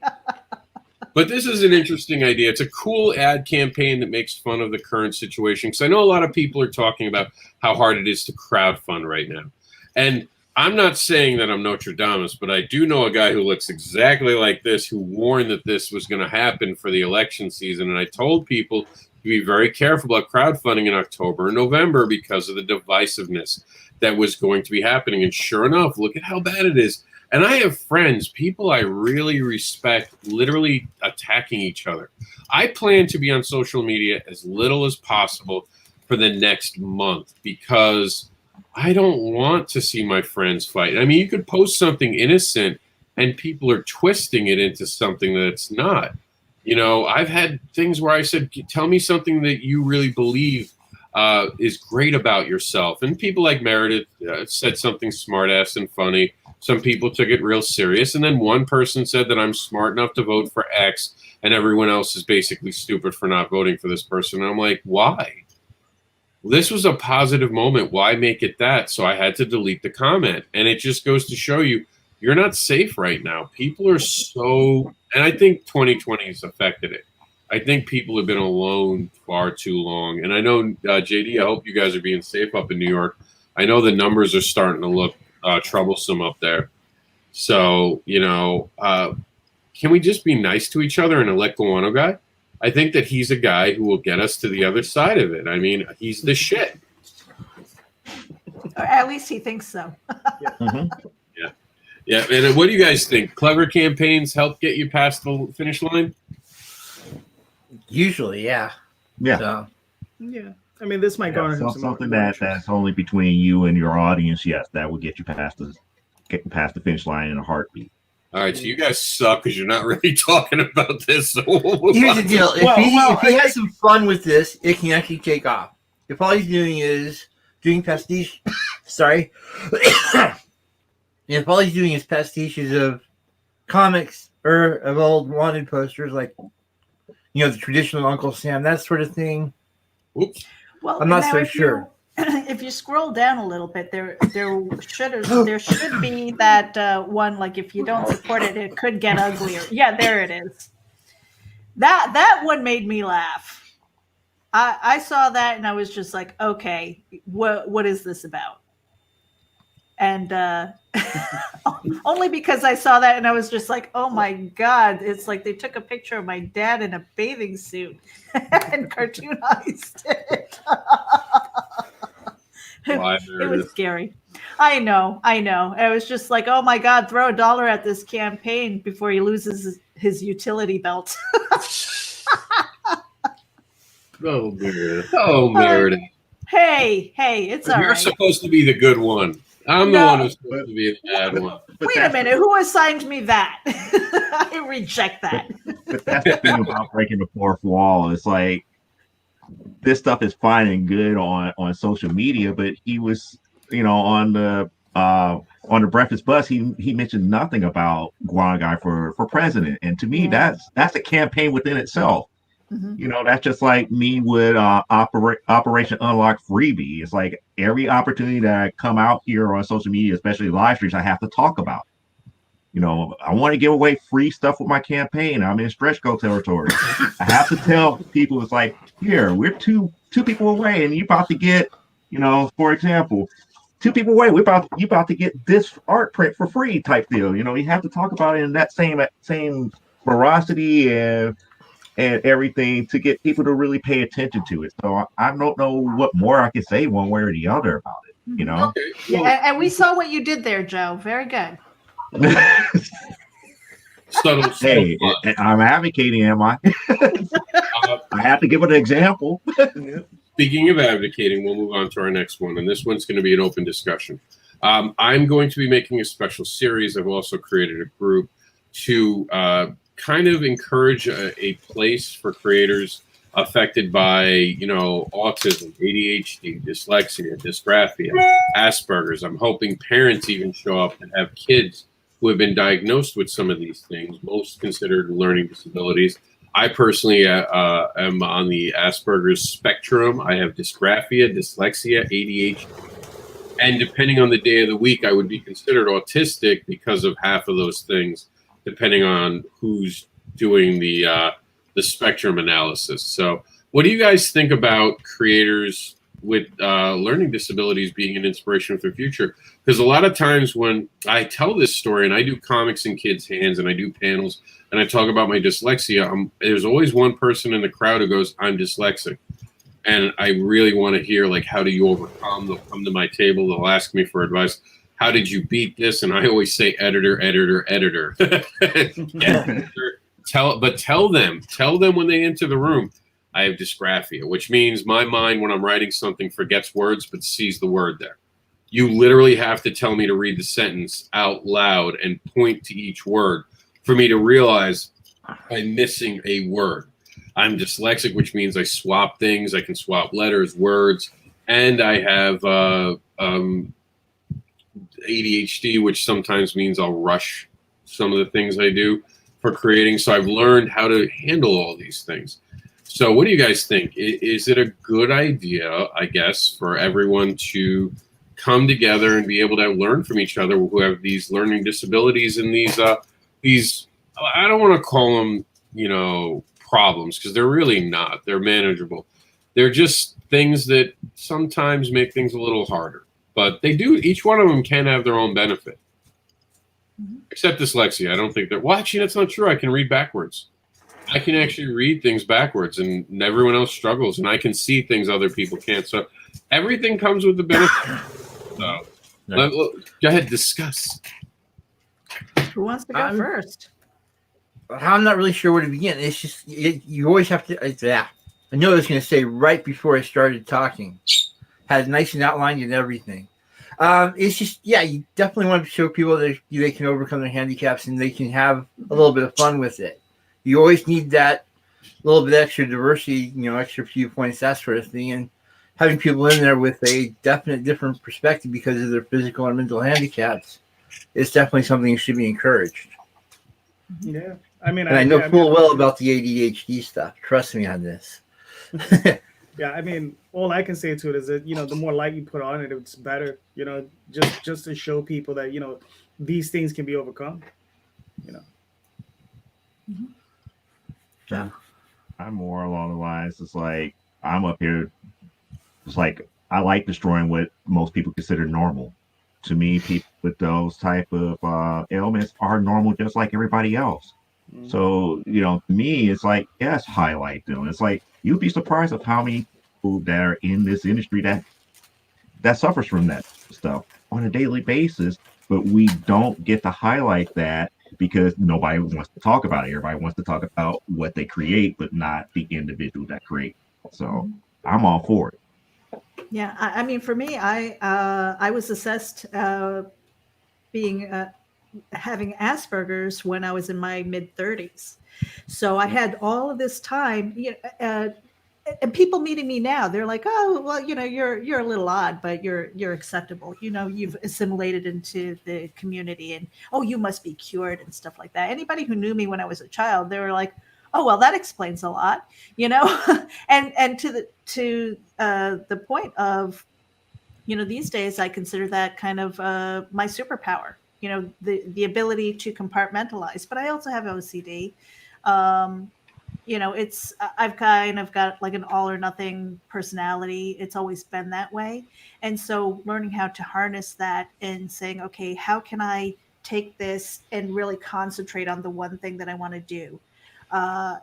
And to mentor other people and say, hey, just because you have it. And Rob and I, we've had this discussion, when people maybe mentioned it to him, he got immediately angry. It's just like, why are you trying to, project something onto me, that I'm not, and you reject that idea. But once you open up to the idea that, hey, there are coping mechanisms and, a little bit of insight and self-reflection and things, you can really turn it around and help other people.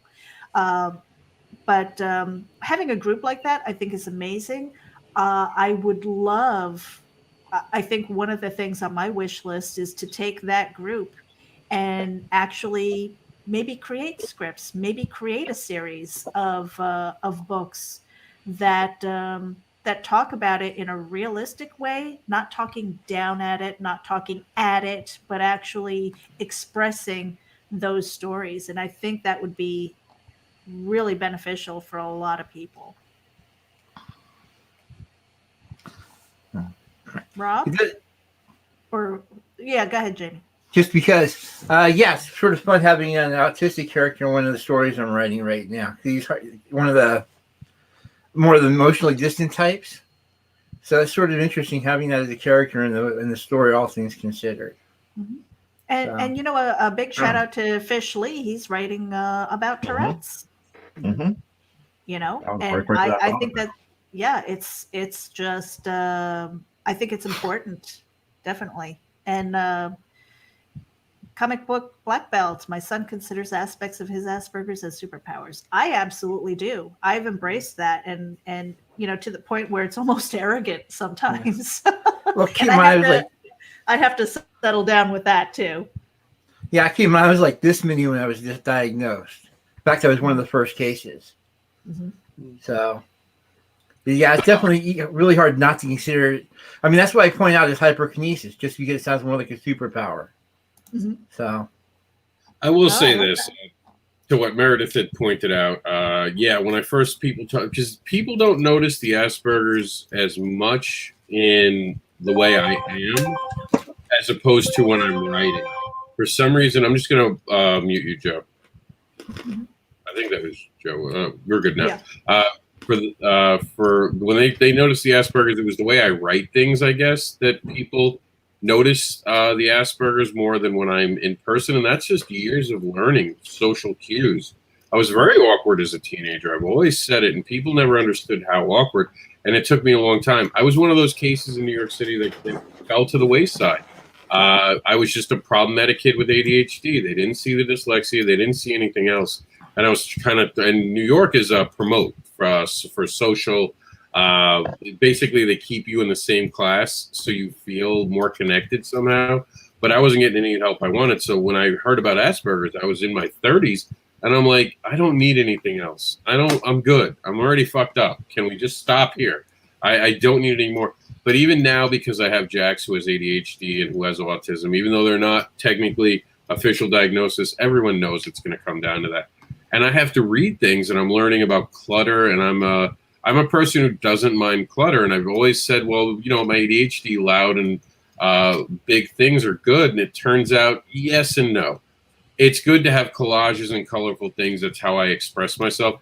It's bad to have a space that's full of clutter because it diminishes my momentum to do more things.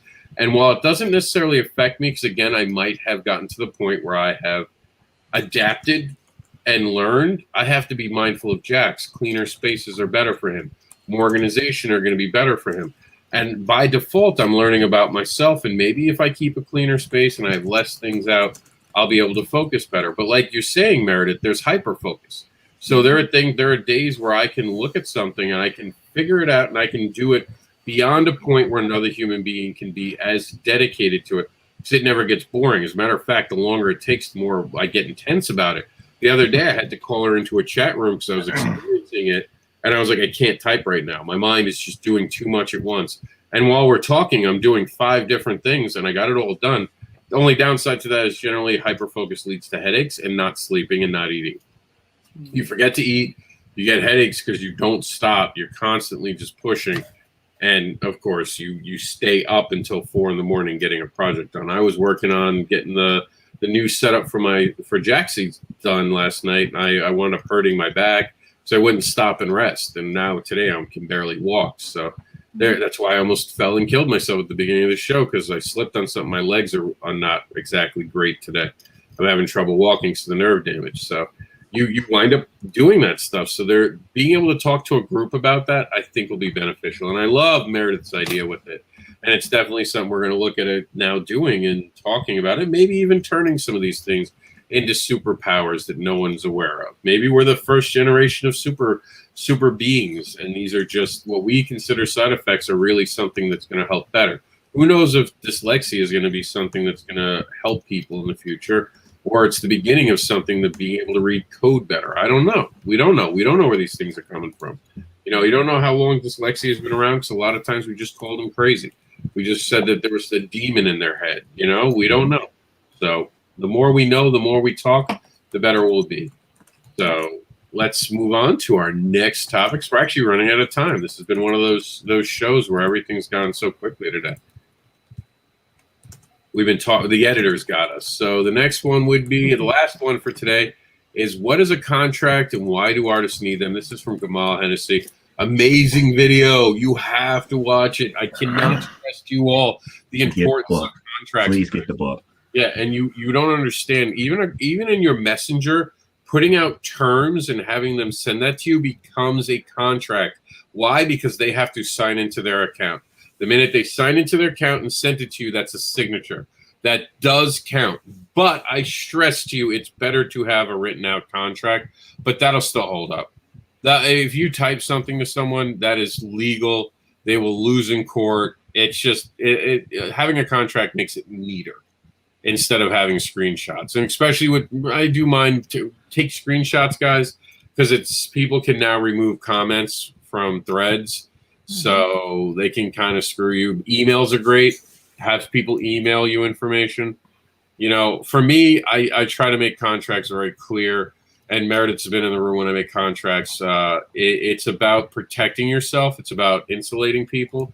And outside of a contract, you can do a lot. Like with books I'm on, I always like to team with the creator because I don't care about money. I know it sounds stupid. I know we all need money, but I don't care. I want someone invested. So I'll give away ownership, but I keep IPs. It's the one thing I do. With me, don't care if we split the money. The IP is mine. I never stop being able to play with this toy box. We'll split all the profits, but the IP continues to be mine. Unless you're an artist and you're giving me things to fill in, then maybe I'll give you some of the IP, but I will never give up a lot of my IPs unless there's big money value. What do you guys think? Contracts, Meredith? I'm learning, and again, I spoke of this earlier, where I'm at the point where I'm looking at artists. I'm finding people who can sketch in the way that I see it in my head. And so I'm at the point now where I'm getting pretty close, and I'll probably be doing my research and asking people what does that artist contract look like to you? Is it enough to just have those communications? I personally like to have a paper trail because, cover your ass. Yep.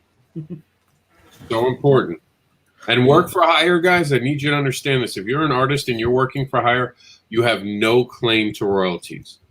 None whatsoever. So if you go down that road, and I've had it, and I'm a different person. Anyone I worked with who, even if they were a work for hire, something got picked up, they get a bonus check. It's just the right thing to do. Throw them some extra money for their work on the project. You don't know how much of their work influenced what happened next. It's just easy to give money to people. But as a work for hire, you're not entitled to anything. And a lot of artists get all upset about this later. Oh, well, I helped and I drew the first comic and then I just left and I decided to do something else. And they took their idea and kept making comics. You're wrong. You left the project. Abandonment is forfeit of contract. You walk away from a project, you have abandoned all rights to that project, guys. That's why you have to read these books and understand things. And that's fine. If you're an artist and you want to go do something else, respect it. Move on. Realize you done fucked up. You didn't realize what you were working on. Because there's some projects, and JD knows this, you work on them 5 years, suddenly someone notices them, and then you'll have someone who started it at year one come back and be like, wait, this is mine. No. You were done walked away. And that'll be a quick court case. But, there'll still be news about it. There'll be someone who making headlines. Oh, well, I did this. And they're going to try to cash in on that. That's why you need contracts. You need to establish it. You can't just walk away from projects. Anytime you walk away from a project and you don't finish it, you have abandoned all rights to it. I want you to know that. You agree to an issue number 2. You don't commit to issue 2, you have forfeited all rights. Yeah. You do. And, if you don't own the IP, you're done. And I don't give up IPs. I never do. As a creator, it's very important to me that even when I'm brought on as a writer, I want potential part of owning that IP because it is something coming from my mind. It is something I learned. If I worked for Marvel and DC, I've said it many times, I probably would never create a new character while I was there unless they were going to offer me IP rights. If you don't offer me IP rights, I'll write Batman all day long. I don't need a new character. I got tons of characters I can use. I'll write them with all the characters you give me. Play in that toy box the whole time. Oh, you want a new character? Well, what do I get? Yeah, if you're going into this for the money, that's entirely the wrong thing. That'll never happen. Specifically because you're going into it for the money. Gamal's actually a pretty nice guy. I've had him on the show. I need to have him back. Yeah, it's definitely if his book's anything like The Interview, it's definitely a must read. Definitely a must read. Nope. All right, so now it's if anyone else wanted to add to that?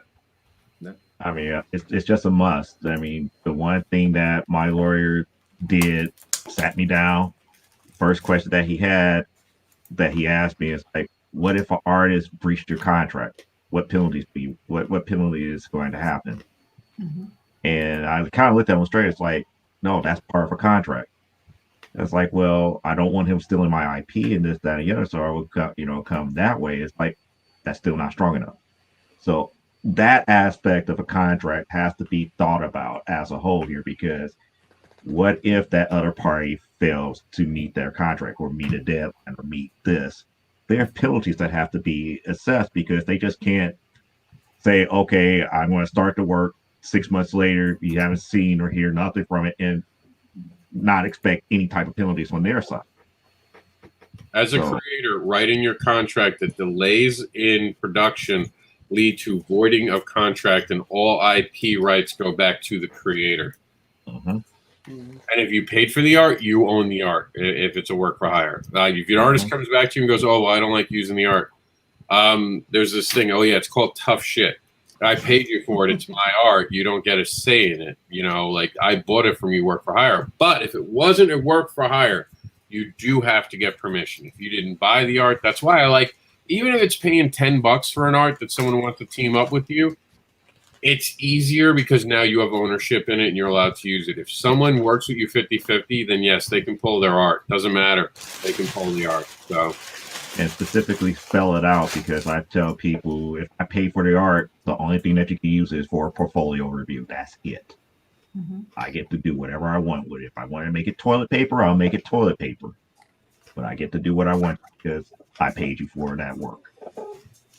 Yep. All right. So now it's my time to pick what I want to be the story of the week. My number 5. Let's see. What else do we have? We talked about Scout as all together, and I'm going to put that on Geek Insider as an all-in-one type of thing.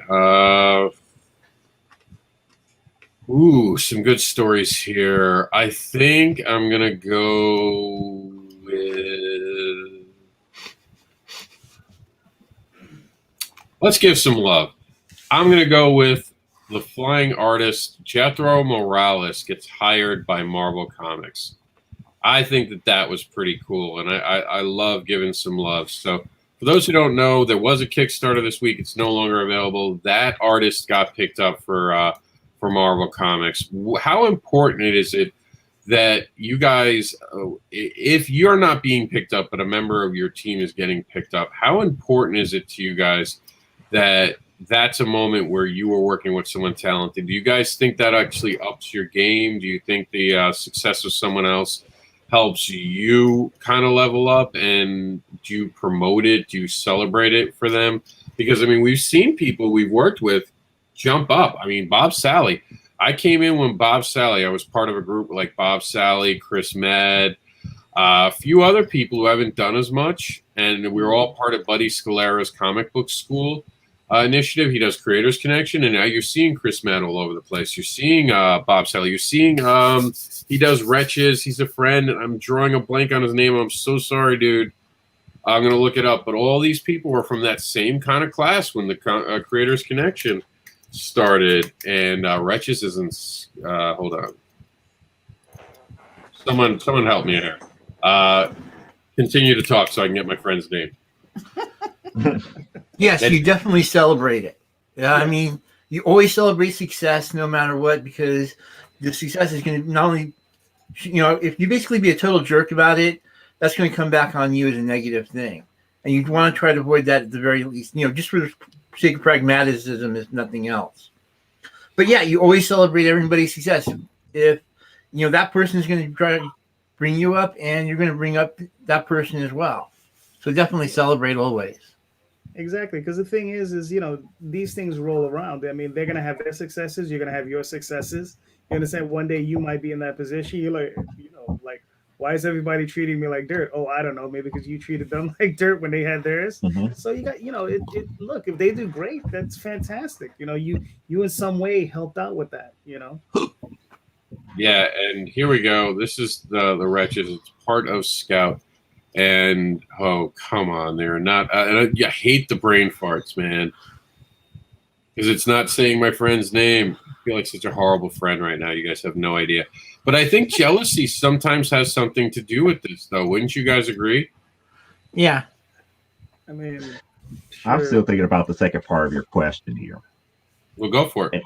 And the second part, to me, is about your relationship to that individual, because it's like, to me, it's like, being a part of a team does not necessarily mean that you have that interpersonal relationship where you root them on from the sidelines like a cheerleader like that. And with other people you do, whether or not it ups your game really wouldn't have anything to do with it as a whole. It depends on how your relationship to that individual is. It's like if both of you are like rivals to one another and push one another up the chain together, yeah, you're going to celebrate it, you're going to root for them, you're going to say, you know what, you got that victory this time, next time it's going to be me, and we're going to do this, that, and the other when it happens. And then there's other people, it's like, you're honestly happy to see them do well, but it has no impact on you because they was only there for like a fleeting minute for that team. So it really depends on that relationship that you have with them.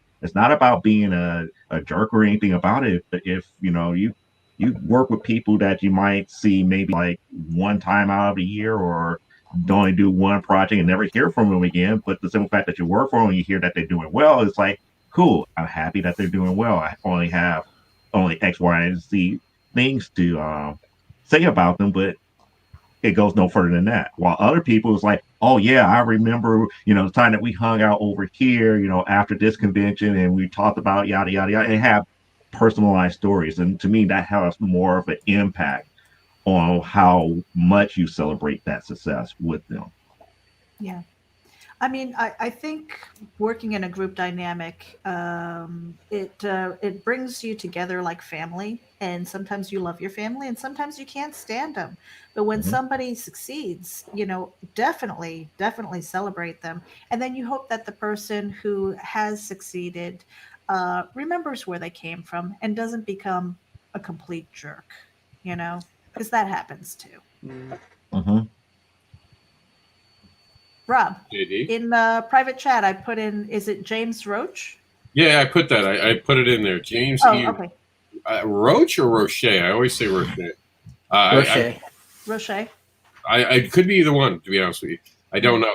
Yeah, he's another guy from that group of us, and there are other creators who are still talking about creating. It's not a knock on them. It's just they haven't gotten there yet. Just making a comic book is a giant accomplishment, by the way. But this was that group that I came up with, and I celebrate all their successes. I've seen one's gone on to Scout, one's gone on to Source Point Press.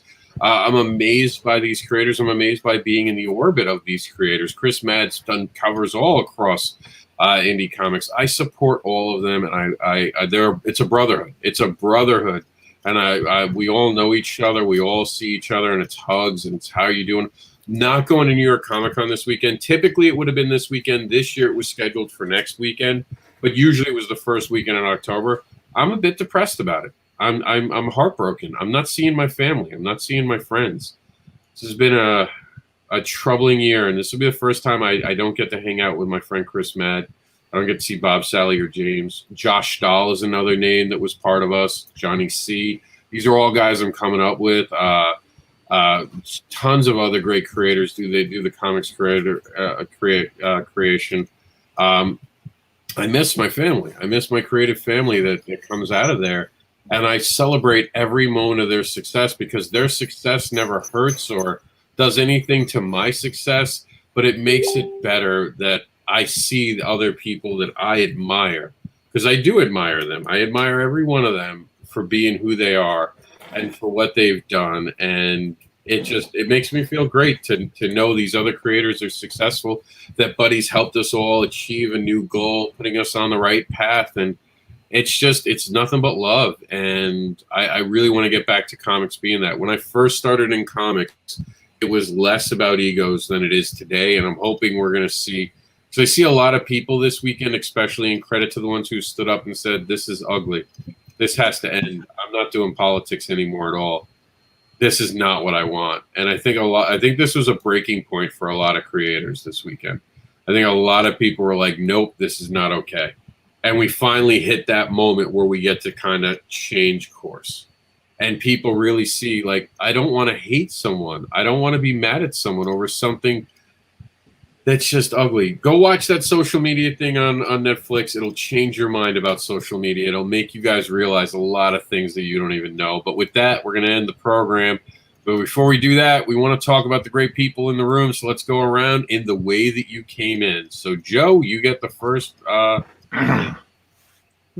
Okay, well, I'm Joe D. McFee. I am the creator of Amazonia AWF and Primetime Saturday Night, of which Amazonia is currently in stretch goals on Kickstarter as of right now. You can catch me on Facebook up under Joe D. McFee, Instagram up under Silvolt, that's SILV as in Victor BOLT, Silverbolt 14 on DeviantArt. And if you want to, I also do have a YouTube channel. The episodes that I do run is called From the Desk of a Small Press Publisher, where I do comic book reviews. Every so often I might do like a drawing with but I also talk about comic book industry type stuff as well. All right, JD. How you doing? My name is JD Calderon. I can be found on Facebook under JD Calderon. You can find me on YouTube, where I interview independent creators and I do reviews or more suggestion pieces. And under JD Calderon, you can also see my work under the Oswald Chronicles, currently on Indiegogo. And you can also find me on TwellTalesOnline.com and the Oswald Chronicles Online.com. All right, James. Hi, I'm James Jochim, and yeah, I'm host of Webcomics Reviews and Interviews. We're available on anywhere you find a podcast, pretty much. So, and I'm definitely available on Facebook, so come and talk. Meredith. You're muted. Not muted anymore. Okay, Meredith Loughran. Head over to indievent.com, INDEEVENT. I've updated it. We've got some confirmed guests. We're going to be putting up the schedule pretty soon. We are looking for more talent who wants to participate. It is a week-long event. It is not going to be an all-day week-long event. It's going to be more geared toward the evening because we're looking for thrillers, horror, in comic books, entertainment, movies, filmmakers, prose, all that kind of stuff. We're going to have some people who are reading their flash fiction to scare you and delight you. But if you head over to indievent.com, you will be able to find contact information for me because I am the project coordinator and the keeper of the calendar. Back to you, Rob. Actually, that's it. We're out of here. Thank you, everyone who's been here today. We'll see you tomorrow at 11 for the news. And remember to be awesome and share someone's creation today.